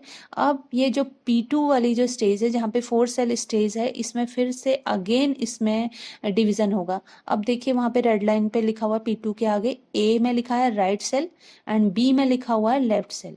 ओके, ए एंड बी में आप ध्यान देंगे इसमें right cell and left cell, और उसके बाद EMST डिवाइड्स। अब यहाँ पे EMST डिवाइड होगा। ओके, तो आपको ध्यान रखना है जो A1 है उसी का एक पार्ट है A2 और B1 का पार्ट है B2, ठीक है। और EMST आप नीचे देख रहे हैं, नीचे की ओर जहाँ पे 6 सेल स्टेज लिखा हुआ है, और उसके बाद P2। अब इस स्टेज में जो ये डिफरेंट जो सेल्स बनी हैं उनको देखिए, यहाँ पे लिखा हुआ A1 सेल बनेगी, प्लस A2 बनेगी, प्लस B1 सेल बनेगा, प्लस B2 बनेगी, और इसके बाद जो EMST है वो भी डिवाइड होगा, और ये MST में डिवाइड हुआ, plus E plus P2 plus P3, and यहाँ पे एक और सेल बनेगी देखिए C, ठीक है। यानी कि P2 के साथ में आपको यहाँ पे P3 plus C and MST यहाँ पे आपको दिखाए गए हैं। अब ये आगे कंटिन्यू है इसका सेल डिवीजन, तो आप इसको आगे नेक्स्ट सेगमेंट में आगे देखेंगे। सो फ्रेंड, जो 6 सेल स्टेज में हमने देखा था, A1 से A2 बना, B1 से इसका B2 सेल बना, और EMST 2 पार्ट में डिवाइड हुआ, ये MST प्लस E में, और P सेल जो है वो P2 एंड P3 प्लस एक और एक्स्ट्रा इसमें सेल बनी जिसे हमने कहा C सेल, ठीक है। तो अब ये फिगर में देखिए, इसका 6 सेल स्टेज में ऊपर लिखा हुआ है, B के पास में लिखा हुआ फ्यूचर एक्टोडर्म, यानी कि जो B1 वाली जो सेल है ये आगे जाके ये एक्टोडर्म बनाएगी, और नीचे जो EMST है E से तो इसका एक्टोडर्म बनेगा, और M वाली सेल से लेटर ऑन MST से इसका मीजोडर्म बनेगा, ठीक है। अब आगे देखिए इसमें लिखा है, ये इसमें जब डिवीजन होगा रिजल्ट्स इनटू, तो इसका जो 8 सेल स्टेज है, नेक्स्ट इसकी 8 सेल स्टेज पे आप ध्यान देंगे, तो इसमें फिर E प्लस P3 ये अगेन ये डिवाइड होंगे, और डिवाइड होने के बाद जो रिजल्टिंग सेल्स हैं वो कुछ इस तरह से और एक्स्ट्रा इसमें बनेंगी, जैसे E1 plus E2 plus P4 plus D। अब इस टाइम पे जो इसकी जो पूरी स्टेज है, देखिए इस टाइम पे जो पूरा ये जाइगोट है वो कैसा दिखाई देगा क्लीवेज के दौरान, इसमें एक बीच में ब्लास्टोसेल बन जाती है, जहाँ पे कि इसकी E1 plus E2 plus P4 plus D वाली जो स्टेज है, ठीक है। और जहाँ पे इसकी ब्लास्टोसील बन गई, और इसके साथ ही देखिए E1 एंड E2 ये एंडोडर्म भी यहाँ पे बनाना इन्होंने शुरू कर दिया है, और साथ ही यहाँ पे प्राइमोर्डियल जर्म सेल्स भी आपको यहाँ पे दिखाई दे रही है। तो क्योंकि इसमें ब्लास्टोसील बन चुका है, इस वजह से इस स्टेज को कहेंगे ब्लास्टुला स्टेज। ओके, तो ब्लास्टुला स्टेज में जो इसकी P4 सेल है ये अगेन ये डिवाइड होगी, और ये G1 प्लस G2 बनाएगी, और G1 और G2 के बनाने के साथ ही इसमें जो इसकी गैस्ट्रुलेशन की स्टेज है, यानी कि इन्वेजिनेशन की, यानी कि इसका घुमावदार होना, अंदर की ओर को इसकी सेल्स का घूम जाना, ये इसका गैस्ट्रुलेशन की स्टेज स्टार्ट होने का साइन है। तो ये गैस्ट्रुलेशन का स्टेज है, और इसमें आप देखिए अगेन आपको यहाँ पे देखिए अब ब्लास्टोसील दिखाई दे रहा है इसमें, और साथ ही इसमें एंडोडर्म भी आपको अंदर दिखाई दे रहा है, एक्टोडर्म बन जाता है इस टाइम पे, यानी कि इसमें जो जर्म लेयर्स हैं वो बन चुकी होती हैं इस टाइम पे। और इसमें इसके साथ ही आपको फोरगट ऑफ आर्केंटेरॉन भी आपको दिखाई दे रहा है, और इसमें स्टोमोडियम भी आपको दिखाई दे रहा है, ठीक है। तो इस स्टेज को हम कहेंगे इसका गैस्ट्रुलेशन। अब ये क्या करेगा, गैस्ट्रुलेशन की स्टेज के बाद इसका साइज ग्रो होना शुरू होता है, और इस टाइम पे जो क्लीवेज है, यानी कि जहाँ से इसका क्लीवेज की स्टेज स्टार्ट हुई और वहाँ से इसका जो गैस्ट्रुलेशन की स्टेज तक आने तक, इसको 10 से 14 दिन तक यहाँ तक आने में इसका टाइम लग जाता है। ओके, सो फ्रेंड, फाइनली ये ग्रो होने के बाद ये जुवेनाइल फॉर्म में आ जाता है, या जिसे हैप्टिडॉइड या फिर इसको रैप्टिडिफॉर्म लार्वा भी कहते हैं। रैप्टिडिफॉर्म लार्वा फर्स्ट स्टेज इसको कहेंगे, और इस टाइम पे ये किस तरह का एग के अंदर दिखाई देता है, तो यहाँ पे आप इसको आसानी से देख सकते हैं। देखिए इसका जो इलेप्टिकल एग मैंने बोला था, देखिए बाहर से इसमें वेवी आपको स्ट्रक्चर दिखाई दे रहा है, जहाँ पे लिखा हुआ first stage larva in egg, not infective stage लिखा हुआ है, देखिए ब्लू कलर से। तो यहाँ पे इसमें आपको एक बाहर से इसकी आउटर प्रोटीन मेम्ब्रेन दिखाई दे रही है, उसके बाद अंदर आप बढ़ते हैं तो वहाँ पे मिडिल काइटिनस लेयर है, उसके अंदर फिर इनर लाइपोइड मेम्ब्रेन आपको दिखाई दे रही है, फिर उसके अंदर आपको ये जुवेनाइल रैप्टिडिफॉर्म लार्वा आपको दिखाई दे रहा है, ठीक है। तो ये इसकी इन्फेक्टिव स्टेज नहीं है।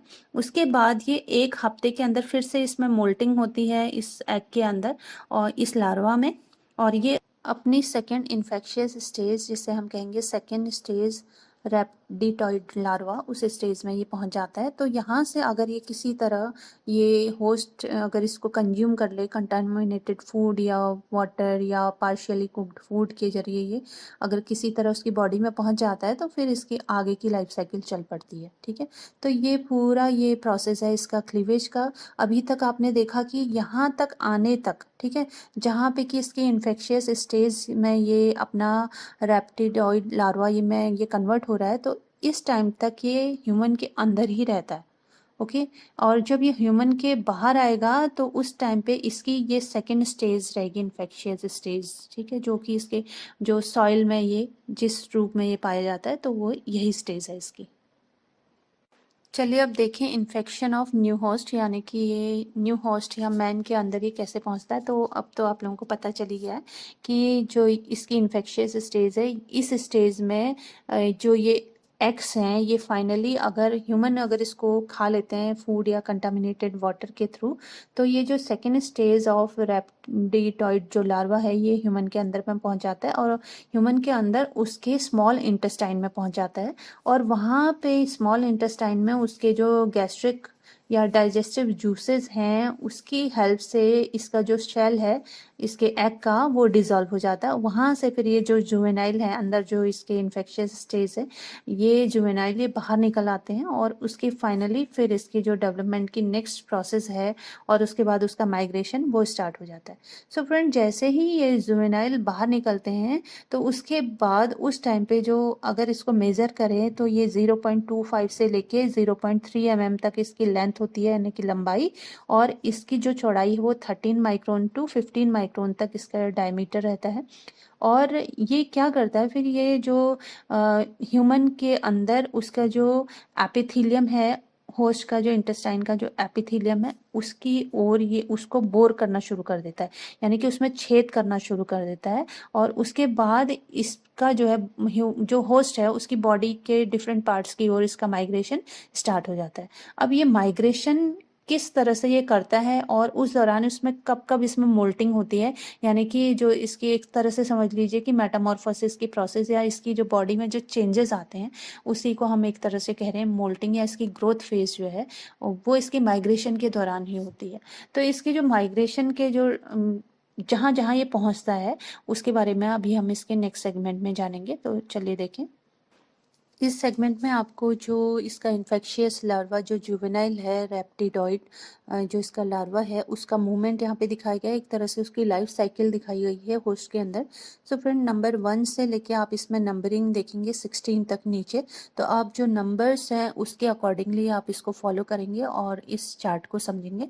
तो सबसे पहले देखिए जो इसका मूवमेंट है, ये जो हैज्ड आउट लार्वा है जो शेल से बाहर निकल आता है, ये फिर फाइनली एंटर करता है हिपैटिक पोर्टल सर्कुलेशन में। ओके, तो हिपैटिक से आपको समझ जाना है कि हम लीवर की बात कर रहे हैं। तो ये हिपैटिक पोर्टल सर्कुलेशन में पहुंचता है, वहां से फिर ये फाइनली कहाँ पहुंचेगा, ऑब्वियस है कि उसके लीवर में पहुंचेगा। और लीवर में फिर ये उसके पोस्ट केवल वेन के जरिए ये लार्वा जो है फिर हार्ट में पहुंच जाता है। सोचिए जरा, ठीक है, तो ये लार्वा कहाँ पहुंची अब, हार्ट में। हार्ट में देखिए नंबर 4 पे लिखा हुआ है। उसके बाद यहाँ से उसके जो पल्मोनरी आर्टरी है वहाँ पे ये पहुंच जाता है ये लार्वा। अब पल्मोनरी से आप समझ जाइए कि फाइनली कहाँ पहुंचेगा, ये लंग में। ओके, तो ये लंग में पहुंच जाता है और वहाँ पे नंबर 5 पे देखिए लिखा है larva in lung remain here for few days, और यहाँ पे ये कुछ दिन तक रहता है। उसके बाद नंबर 6 पे आ जाइए। अब ये यहाँ पे रहने के बाद इसका थोड़ा साइज इस लार्वा का ये बढ़ चुका होता है, ये अपना साइज इंक्रीज कर लेता है। उसके बाद 6 के बाद आप 7 पे आ जाइए।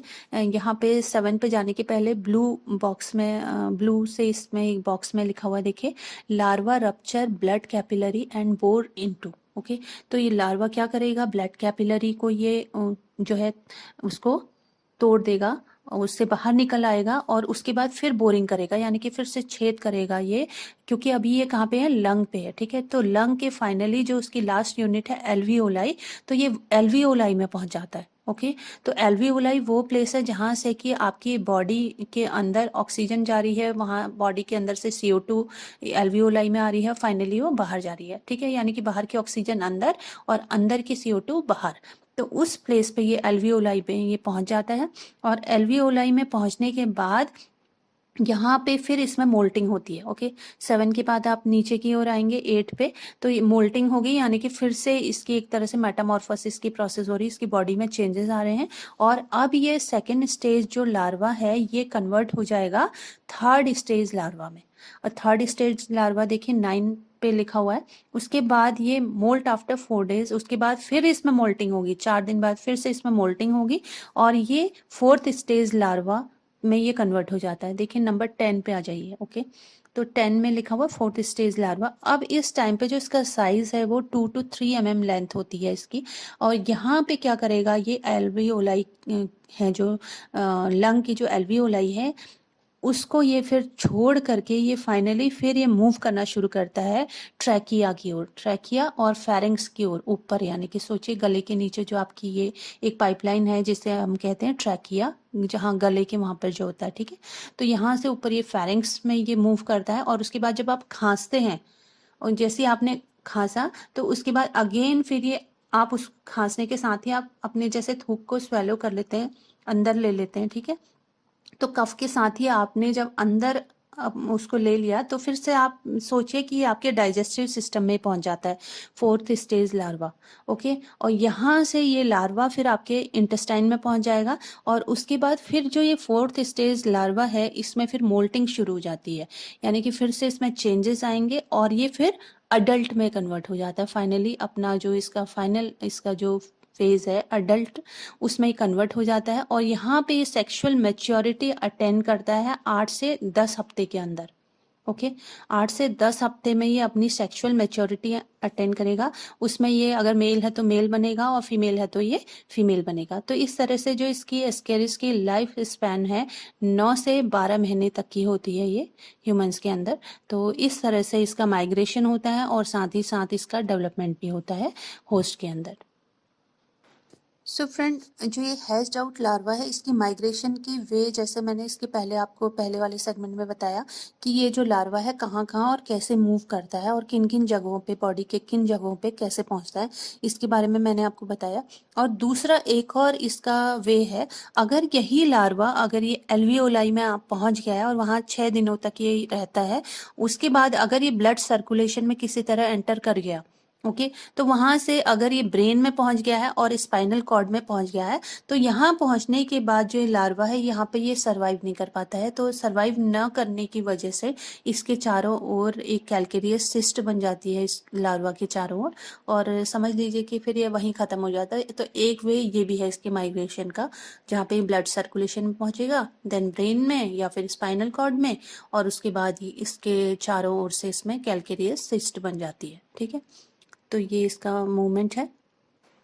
इस सेगमेंट में आपको एक बार फिर से इसकी क्लीवेज से लेके इसकी जो सेकेंड इन्फेक्शियस स्टेज है रैबिडिटॉइड लार्वा, इस स्टेज तक पहुंचने तक इसमें क्या क्या चेंजेस आते हैं, किस तरह से क्लीवेज होता है, तो वो यहाँ पे आपको दिखाया गया है। चलिए अब इन फिगर के माध्यम से एक बार फिर से इन शॉर्ट फास्ट हम लोग इसको समझ लें, कि ताकि आपको एक बार फिर से इसकी पिक्चर क्लियर हो जाए। ओके, तो देखते हैं इसमें जो क्लीवेज है वो स्टार्ट होगा जाइगोट के फॉर्मेशन के बाद, और जो क्लीवेज है वो स्पाइरल क्लीवेज होता है इसमें। ओके, तो बी में आ जाइए, इसकी 2 सेल स्टेज में आप देख रहे हैं, पहले इसमें ए बी सेल बनेगी, यानी कि जो इसमें स्पिंडल फाइबर बनेंगे, देखिए कुछ ऊपर वाले में देखिए ट्रांसवर्स टाइप बन रहे हैं, यानी कि एक आमने सामने ये सेल बनेंगी, और नीचे वाले में ऊपर नीचे बनेंगी, जो कि लिखा हुआ P1 सेल। ठीक है, तो ये इसकी 2 सेल स्टेज है।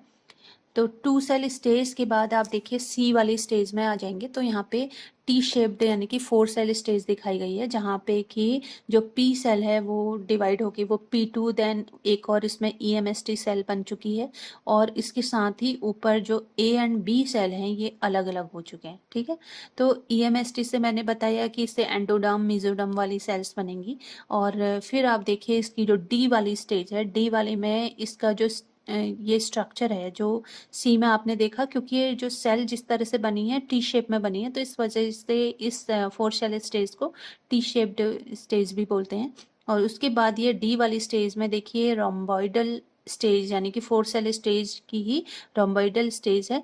इसमें ये जो सेल्स हैं कुछ इस तरह से मूव कर जाती हैं, यानी कि जो P2 सेल है वो EMST के जस्ट पीछे की ओर मूव कर जाता है। तो इस स्टेज में ये कुछ ऐसा दिखाई देता है। उसके बाद ई में आ जाइए, यहाँ पे 6 सेल स्टेज दिखाई है, जहाँ पे कि आपको बी सेल को डिवाइड होते हुए दिखाया B1 B2, देन ए को डिवाइड होते हुए दिखाया A1 A2, और उसके बाद पी सेल ये डिवाइड होके P2 एंड EMST आपको दिखाई गई है। ये 6 सेल स्टेज है। और बी वाली सेल से इसमें लिखा हुआ है, देखिए फ्यूचर एक्टोडर्म बनाएंगे ये। और देखिए फिर 8 सेल स्टेज में आ जाते हैं। तो 8 सेल स्टेज में आप देख रहे हैं जो EMST है वो डिवाइड हो गई E प्लस MST में डिवाइड हो गई है। इसी तरह से इसमें P3 सेल दिखाई दे रहे हैं, उसके साथ ही इसमें एक और सेल बन चुकी है जिसे कह रहे हैं C। और ऊपर आपको फिर से A1 B1 B2 A2 ये सेल्स आपको दिखाई दे रहे हैं।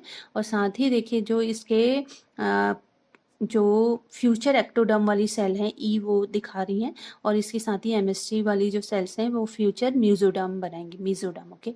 और इसके साथ ही आप देखिए नेक्स्ट जो स्टेज है इसकी ब्लास्टुला की स्टेज आएगी। तो ब्लास्टुला स्टेज में आप यहाँ पे देख रहे हैं इसमें P4 सेल बन चुकी हैं, साथ ही E सेल डिवाइड होके E1 E2 बन चुकी हैं, और एक और सेल यहाँ पे ऐड हो गई है वो है D सेल। और इसके साथ ही इसमें प्राइमोर्डियल जर्म सेल्स इसमें बन चुकी हैं, और साथ ही एक ब्लास्टोसील के फॉर्मेशन के साथ ही इस स्टेज को हम कहेंगे ब्लास्टुला स्टेज। सो फ्रेंड जो नेक्स्ट स्टेज है इसमें गैस्ट्रुलेशन की स्टेज है, जिसमें कि इसमें इन्वेजिनेशन स्टार्ट हो जाता है, क्योंकि इसमें प्राइमोर्डियल जर्म सेल्स बन चुकी होती हैं यानी कि G1 एंड G2, और इसके साथ ही इसमें germ cells ectoderm and endoderm ये भी यहाँ पे बनी हुई दिखाई देती हैं। तो इस स्टेज को हम कहेंगे गैस्ट्रुलेशन की स्टेज। और यहाँ तक आने में यानी कि क्लीवेज से गैस्ट्रुलेशन की स्टेज तक पहुँचने में इसको 10 से 14 दिन का टाइम लग जाता है। उसके बाद इसका साइज ग्रो होना शुरू होता है, और ये अपनी जो नेक्स्ट स्टेज है जिसे हम कह रहे हैं फर्स्ट स्टेज ऑफ इसकी इन्फेक्शियस स्टेज नहीं है, ये आई वाले में अगर आप पहुँचते हैं तो वहाँ पे ये पहुँच जाता है, और इसके अंदर एक तरह से जुवेनाइल दिखाई देना शुरू हो जाता है। उसके बाद इसमें फिर 1 हफ्ते के अंदर फिर इसमें मोल्टिंग होती है। मोल्टिंग होने के बाद ये अपनी सेकेंड स्टेज ऑफ रैपिडोइड लार्वा इसमें कन्वर्ट हो जाता है। ठीक है, तो ये इसकी इन्फेक्शियस स्टेज है जो आपको जे में दिखाई गई है। और आपको यहाँ पे याद रखने वाली बात यह है कि इस स्टेज तक जहाँ पे कि अपनी इन्फेक्शियस स्टेज तक ये पहुँचता है, ये सारी प्रोसेस इस एग के अंदर हो रही हैं, और इस टाइम तक ये जो फीमेल है, जो मदर फीमेल है एस्केरिस, उसके अंदर ही रहता है ये इस टाइम तक। ओके। सो फ्रेंड इसके आगे जहाँ से कि अपनी सेकेंड इन्फेक्शियस स्टेज में कन्वर्ट हो जाता है, तो उसके बाद ये होस्ट के इंटेस्टाइन में पहुँच के फिर उसके फीसेस के साथ में यानी कि उसके फीकल मैटर के साथ में ये मिट्टी में आ जाता है। और उसके बाद अगर किसी तरह ये कंटामिनेटेड फूड या वाटर के थ्रू अगर होस्ट के अंदर पहुँच जाता है तो उसके बाद अगेन इसकी यही लाइफ साइकिल इसकी फिर से चल पड़ती है। ओके, तो ये इसकी पूरी लाइफ साइकिल है जो एस्केरिस लुम्ब्रिकॉइडिस में देखने को मिलती है। आइए अब एस्केरिस लुम्ब्रिकॉइडिस से होने वाली डिजीज़ के बारे में जानें। सो फ्रेंड जो एस्केरिस लुम्ब्रिकॉइडिस है इससे होने वाली जो डिजीज़ है वो इसी के नाम पे रखी गई है, उसे कहते हैं एस्केरियासिस। ओके, तो एस्केरियासिस का जो इन्फेक्शन है इसके बारे में मैंने जैसे बताया कि ये जो डिजीज़ है ये तब होगी अगर आप इसके जिंदा अंडों को अगर आप निगल लेते हैं। ठीक है, तो वो निगलना कैसे हो सकता है कि जो अगर आप उस तरह के फूड को अगर आप खाएं जिसमें कि इसके एग्स हों, या कंटामिनेटेड वाटर पानी में अगर किसी तरह ये पहुंच गए हैं और उस पानी को आपने निगल लिया, तो इस वजह से ये आपके इंटेस्टाइन में पहुंच जाते हैं, और उसके बाद ये अपनी पूरी लाइफ साइकिल वहाँ चलाते हैं, और जिसकी वजह से इसके डिफरेंट आपको इसके जो इसकी लाइफ साइकिल के दौरान जो भी ये नुकसान हमारी बॉडी को पहुँचाता है तो वो उस इंसान को सहन करने पड़ते हैं। ठीक है, तो अगर इसका इन्फेक्शन का अगर हम रेट देखते हैं तो ये सबसे ज़्यादा इसका इन्फेक्शन बच्चों में पाया गया है अडल्ट की तुलना में, बड़ों की तुलना में, क्योंकि जो बच्चे हैं वो अनहाइजीनिक कंडीशन में ज़्यादा रहते हैं और वो मिट्टी वगैरह में ज़्यादा खेलते हैं, तो इस वजह से चांसेस उनमें ज़्यादा बढ़ जाते हैं कि ये अंडे उनके पेट में पहुंच जाए। तो इस वजह से ये ज़्यादा नुकसानदायक है बच्चों के लिए। और अगर हम इसका पैथोजेनेसिस देखते हैं तो यानी कि इसके अडल्ट और लार्वी में अगर इसके नुकसान के वो देखें तो हमें ये पता चलता है कि इसके जो लार्वी हैं वो अडल्ट एस्केरिस की तुलना में ज़्यादा नुकसानदायक हैं, क्योंकि ये हेमरेजेस क्रिएट करते हैं। हेमरेजेस से मतलब है कि जहाँ पे भी ये इन्फेक्शन करेंगे तो वहाँ से ये खून का या रक्तस्राव वहाँ पे होना शुरू हो जाता है, जिसकी वजह से और यानी कि कह सकते हैं कि वहाँ पे ये घाव कर देते हैं, जिसकी वजह से अंदर ही अंदर खून निकलना शुरू हो जाता है या फिर उसमें अंदर ही अंदर सूजन आ जाएगी उस बॉडी पार्ट में। तो सबसे पहले देखिए, अगर ये किसी तरह आपके जो वाइटल ऑर्गन्स हैं जैसे किडनी है, लीवर है, स्पाइनल कॉर्ड है या ब्रेन या मसल्स, इन जगहों पे अगर ये पहुंच जाते हैं तो वहाँ पे बहुत ही सीरियस इंजरीज यानी कि घाव ये वहाँ पे कर देते हैं, जिसकी वजह से उस इंसान को बहुत नुकसान हो सकता है। इसके अलावा ये जो सीवियर हेमरेजेस हैं यानी कि बहुत ही बुरी तरह से जो रक्तस्राव की जो कंडीशन है, ये अगर ये लंग में अगर ये डेवलप कर देते हैं या उसके ये एल्वियोलाई में पहुंच के वहाँ पे इन्फेक्शन क्रिएट करते हैं या वहाँ पे हेमरेजेस से डेवलप करते हैं, तो उसकी वजह से लंग्स में सूजन आ जाती है। ठीक है, और ये जो सूजन का आना है ये फिर एक्यूट निमोनिया का भी रूप ले सकता है, ये जो सीवियर इन्फेक्शन है, और ये फैटल भी हो सकता है उस इंसान के लिए जिसके अंदर ये इन्फेक्शन हुआ हो। और इस इन्फेक्शन की वजह से हाई टेम्परेचर हो सकता है उस इंसान को, वो एनीमिक हो सकता है या उसे ल्यूकोसाइटोसिस हो सकता है या फिर इओसिनोफिलिया उस इंसान को हो सकता है। तो ये इसके पैथोजेनेसिस हैं इसके लार्वी के इन्फेक्शन की वजह से। आइए अब देखें जो अडल्ट एस्केरिस है उससे क्या बीमारी हो सकती है। सो फ्रेंड, जो अडल्ट एस्केरिस है उससे जो बीमारी होती है उससे बोलते हैं एंटेरिस्टिस। ओके, तो इस बीमारी में ये एक तरह से जो स्मॉल इंटेस्टाइन है उसमें इन्फ्लेमेशन ये क्रिएट करता है। इन्फ्लेमेशन से मतलब है कि उसकी प्रज्वलनशीलता जिसको हिंदी में बोलते हैं, तो वो यानी कि घाव वहाँ पे ये उत्पन्न कर देता है, जिसकी वजह से दूसरे इन्फेक्शंस होने के चांसेस और बढ़ जाते हैं और उस घाव की वजह से ये आपके दूसरे सिस्टम्स को भी ये डिस्टर्ब करने लगता है। तो उसके जो कॉज हैं इसके एंटेरिस्टिस के अलावा जो और भी जो ये इन्फ्लेमेशन जो क्रिएट करता है या दूसरी जो बीमारियां ये क्रिएट करता है, किन किन बॉडी ऑर्गन्स पे ये इफेक्ट डालता है, उसके बारे में हम लोग यहाँ पे थोड़ा सा जानेंगे। तो जैसे नंबर 1 पे लिखा हुआ है कि ये जो वर्मी फॉर्म अपेंडिक्स है वहाँ पे, उसके अलावा ये गॉल ब्लैडर में, उसके अलावा पैनक्रियाटिक डक्ट में या उसके जो कॉमन बाइल डक्ट है उसमें ये इन्फ्लेमेशन क्रिएट करता है। इसके अलावा जो ये अडल्ट इसके जो एस्केरिस हैं ये ब्लड को भी ये सक करने लगते हैं, जो इंटेस्टाइनल वॉल है उसकी वॉल के थ्रू ये जो पेशेंट है उसके ब्लड को ये सक करने लगते हैं। इसके अलावा ये एक ऐसा टॉक्सिन प्रोड्यूस करते हैं या एक समझ लीजिए कि एक ऐसा जहर एक तरह से प्रोड्यूस करते हैं जो इरिटेशन कॉज करता है, जो उसकी म्यूकोसल मेम्ब्रेन होती है, जो इंटेस्टाइन की जो पतली झिल्ली टाइप की जो मेम्ब्रेन होती है वहाँ पे ये एक तरह से टॉक्सिन क्रिएट करता है, वहाँ पे इरिटेशन ये प्रोड्यूस करता है उसकी वजह से। और इसके अलावा जो ये जो नर्वस सिस्टम से रिलेटेड जो उसकी सिम्टम्स हैं उसको भी ये वहाँ पे इफ़ेक्ट डालता है। इसके अलावा ये जलन, ऐंठन और उसके अलावा घबराहट और भी कई तरह के ये लक्षण ये यहाँ पे पैदा कर देता है। उसके अलावा आंत में इसकी उपस्थिति से जो है पेट में दर्द रहेगा, पेट में परेशानी रहेगी और इसके अलावा डायरिया होने के उसको चांसेस होते हैं, बल्कि उसे डायरिया हो जाता है पेशेंट को। इसके अलावा वोमिटिंग और उसकी बॉडी का टेम्परेचर जो थोड़ा सा लो रहेगा यानी कि माइल्ड टेम्परेचर रहेगा उसका। इसके अलावा इस परजीवी को हटाने के लिए जो दवा का उपयोग इसमें किया जाता है उसकी वजह से ये जो एडल्ट जो ये पैरासाइट्स हैं ये एक जगह ल्यूमन में ये एक जगह इकट्ठा हो जाते हैं, जिसकी वजह से वहाँ पे ये ब्लॉकेज क्रिएट करते हैं।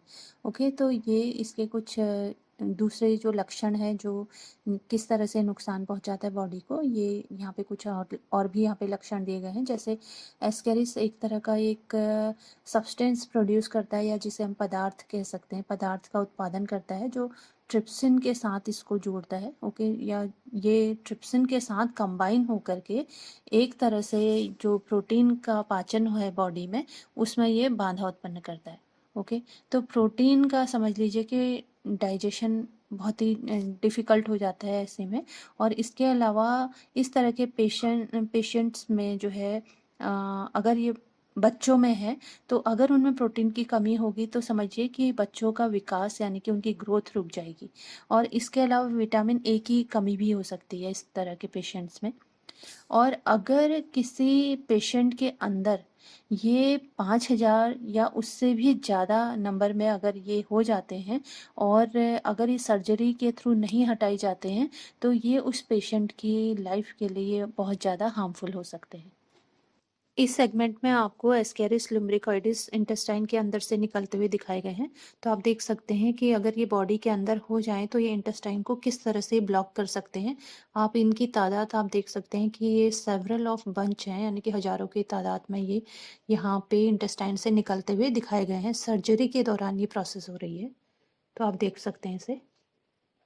आइए अब इसके डायग्नोसिस के जो डिफरेंट वेज हैं उसके बारे में जान लें। यानी कि अगर एस्केरिस लुम्ब्रिकॉइडिस की किसी पेशेंट के अंदर अगर इसकी प्रेजेंस है तो उसको कैसे आइडेंटिफाई करेंगे।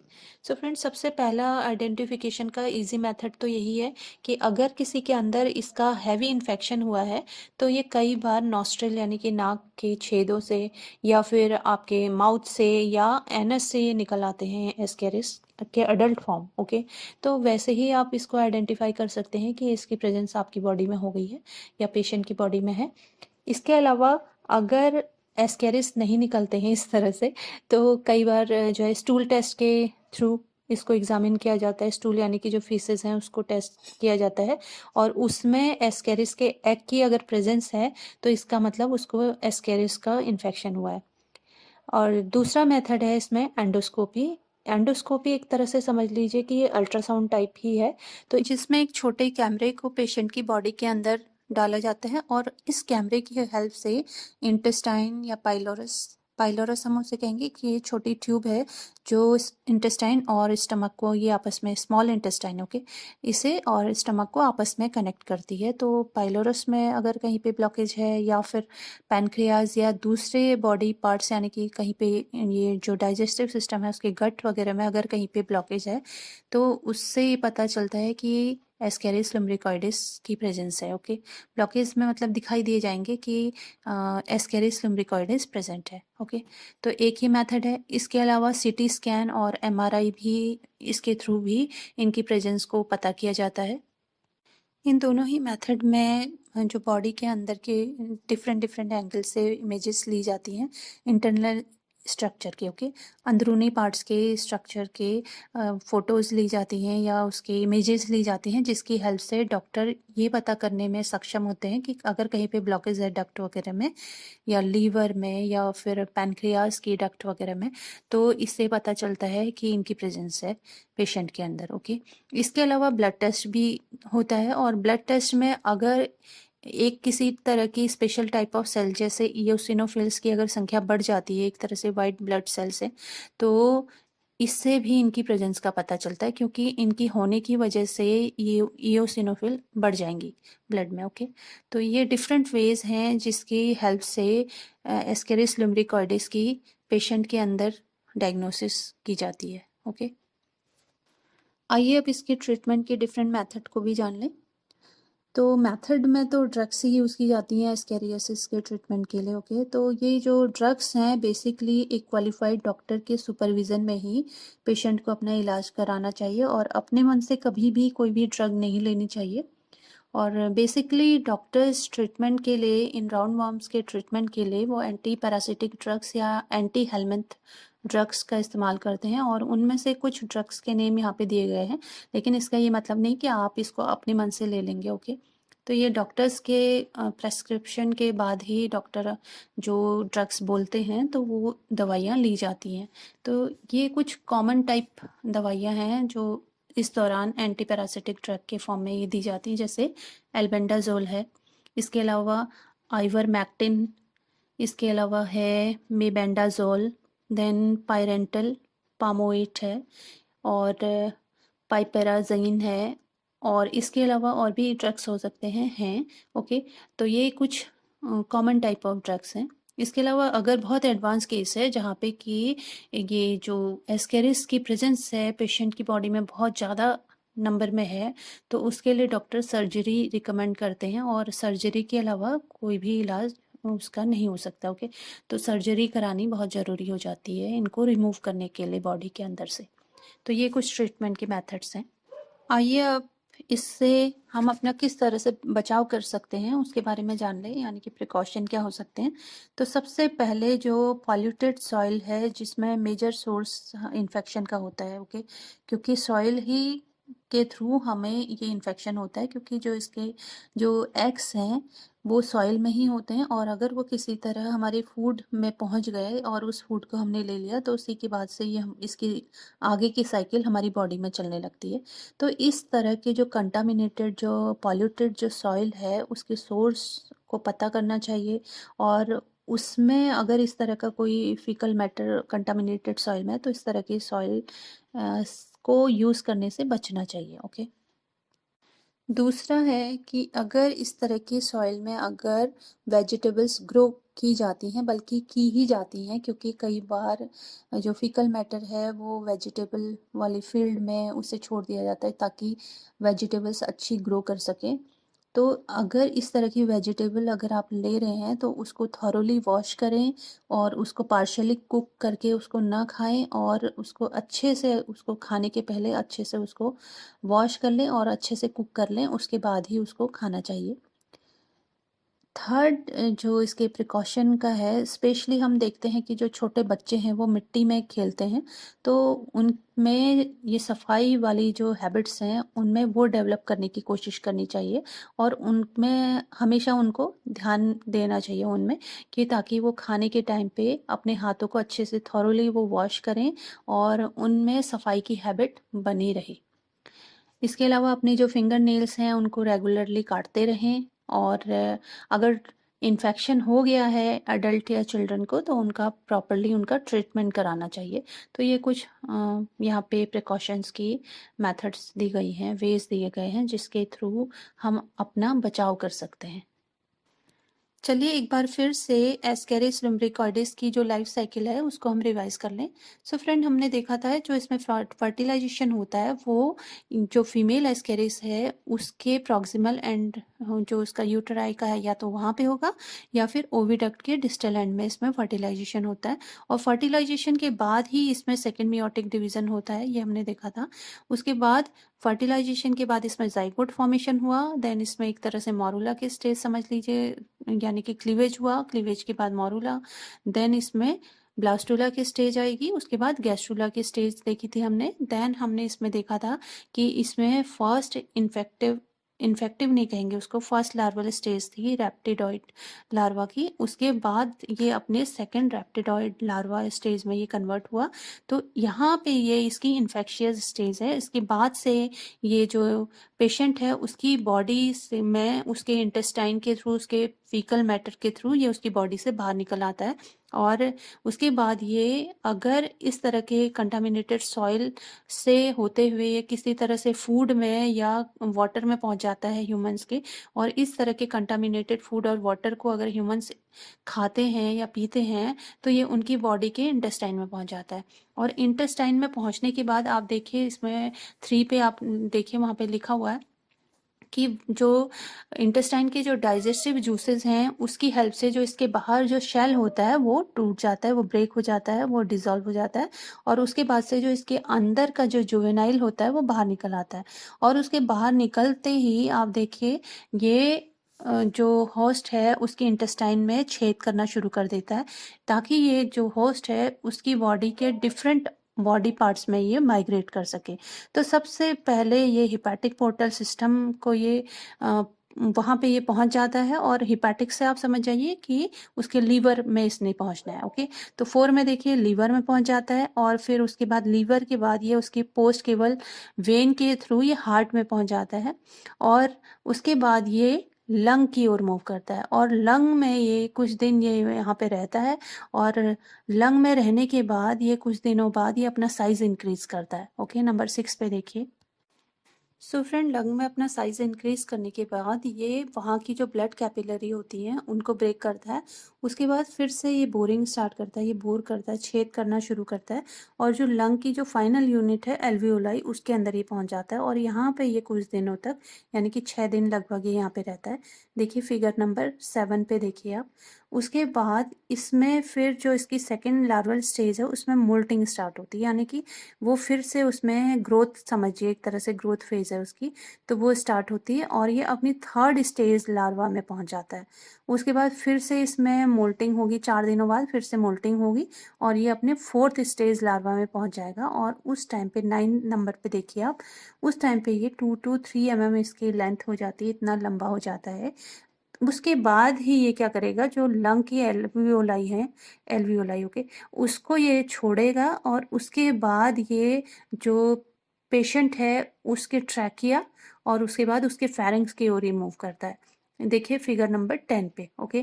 और जब ये फेरिंग्स पे ये मूव करता है तो अगर वहाँ पे अगर खांसी आती है ऐसे पेशेंट को, तो फिर से ये खांसी के बलगम के थ्रू अगर वो उसको निगल लेता है तो उसके ये डाइजेस्टिव सिस्टम में पहुंच जाता है और ये जो फोर्थ स्टेज लार्वा है, अब ये फिर से एक बार सेकंड टाइम जो पेशेंट है उसके इंटेस्टाइन में पहुंच जाता है। देखिए फिगर नंबर 11 पे। So friends, second time intestine में पहुंचने के बाद इसमें एक बार फिर से इस फोर्थ स्टेज लार्वा में मोल्टिंग होगी, चौथी बार ओके। और इस टाइम पे ये फाइनली अपने अडल्ट मेल या फीमेल एस्केरिस में ये कन्वर्ट हो जाता है और यहाँ पे फिर ये अपनी जो सेक्सुअल मैच्योरिटी है उसको अटेंड करता है, यानी कि सेक्सुअली मैच्योर होने में इसको लगभग 8 से 10 हफ्तों का इसको टाइम लगता है।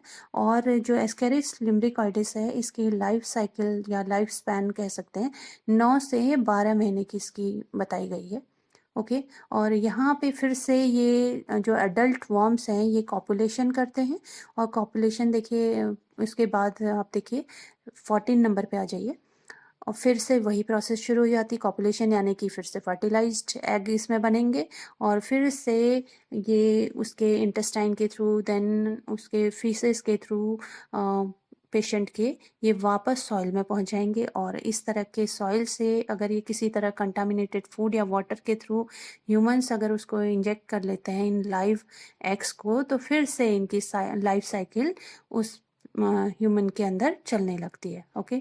तो ये थी इसकी पूरी लाइफ साइकिल। सो फ्रेंड, ये थी एस्केरिस लिम्ब्रिकॉइडिस की लाइफ साइकिल और इस लेक्चर के अंदर आप लोगों ने जाना कि इसके जो मेल फीमेल रिप्रोडक्टिव पार्ट्स हैं वो कौन से हैं, इसमें किस तरह से कॉपुलेशन होता है, किस तरह से इसमें फर्टिलाइजेशन होता है, देन इसमें किस तरह से इसकी डेवलपमेंट की डिफरेंट स्टेजेस चलती हैं। उसके बाद हमने इसकी पूरी लाइफ साइकिल को जाना। देन इस लेक्चर में हमने इसके डायग्नोसिस, इसके जो ट्रीटमेंट है उसके बारे में जाना और साथ ही इससे हम अपना बचाव किस तरह से कर सकते हैं इसके बारे में जाना ओके। तो आई होप कि आपको ये लेक्चर अच्छे से समझ में आ गया होगा। अगर नहीं आया है तो फिर से मैं वही बात कहूँगी कि आप इसको दोबारा से इस लेक्चर को सुनिए और अच्छे से इसको समझ लीजिए और फिगर्स को अच्छे से समझ लीजिए। इसी वजह से मैंने इसमें कई सारे इसमें फ्लो चार्ट बनाए हुए हैं जिसकी हेल्प से आपको ये आसानी से समझ में आ जाए इसलिए। और यहीं से अपनी आप लोग नोट्स भी बना लीजिए क्योंकि ये बने बनाए नोट्स हैं ओके। और अच्छे अच्छे नंबर लाइए अपने एग्ज़ाम में और मुझको कमेंट बॉक्स में लिख के ज़रूर बताइए और इससे मुझे बहुत खुशी होगी कि आप लोगों ने अच्छे नंबर गेन किए ओके। Thank you.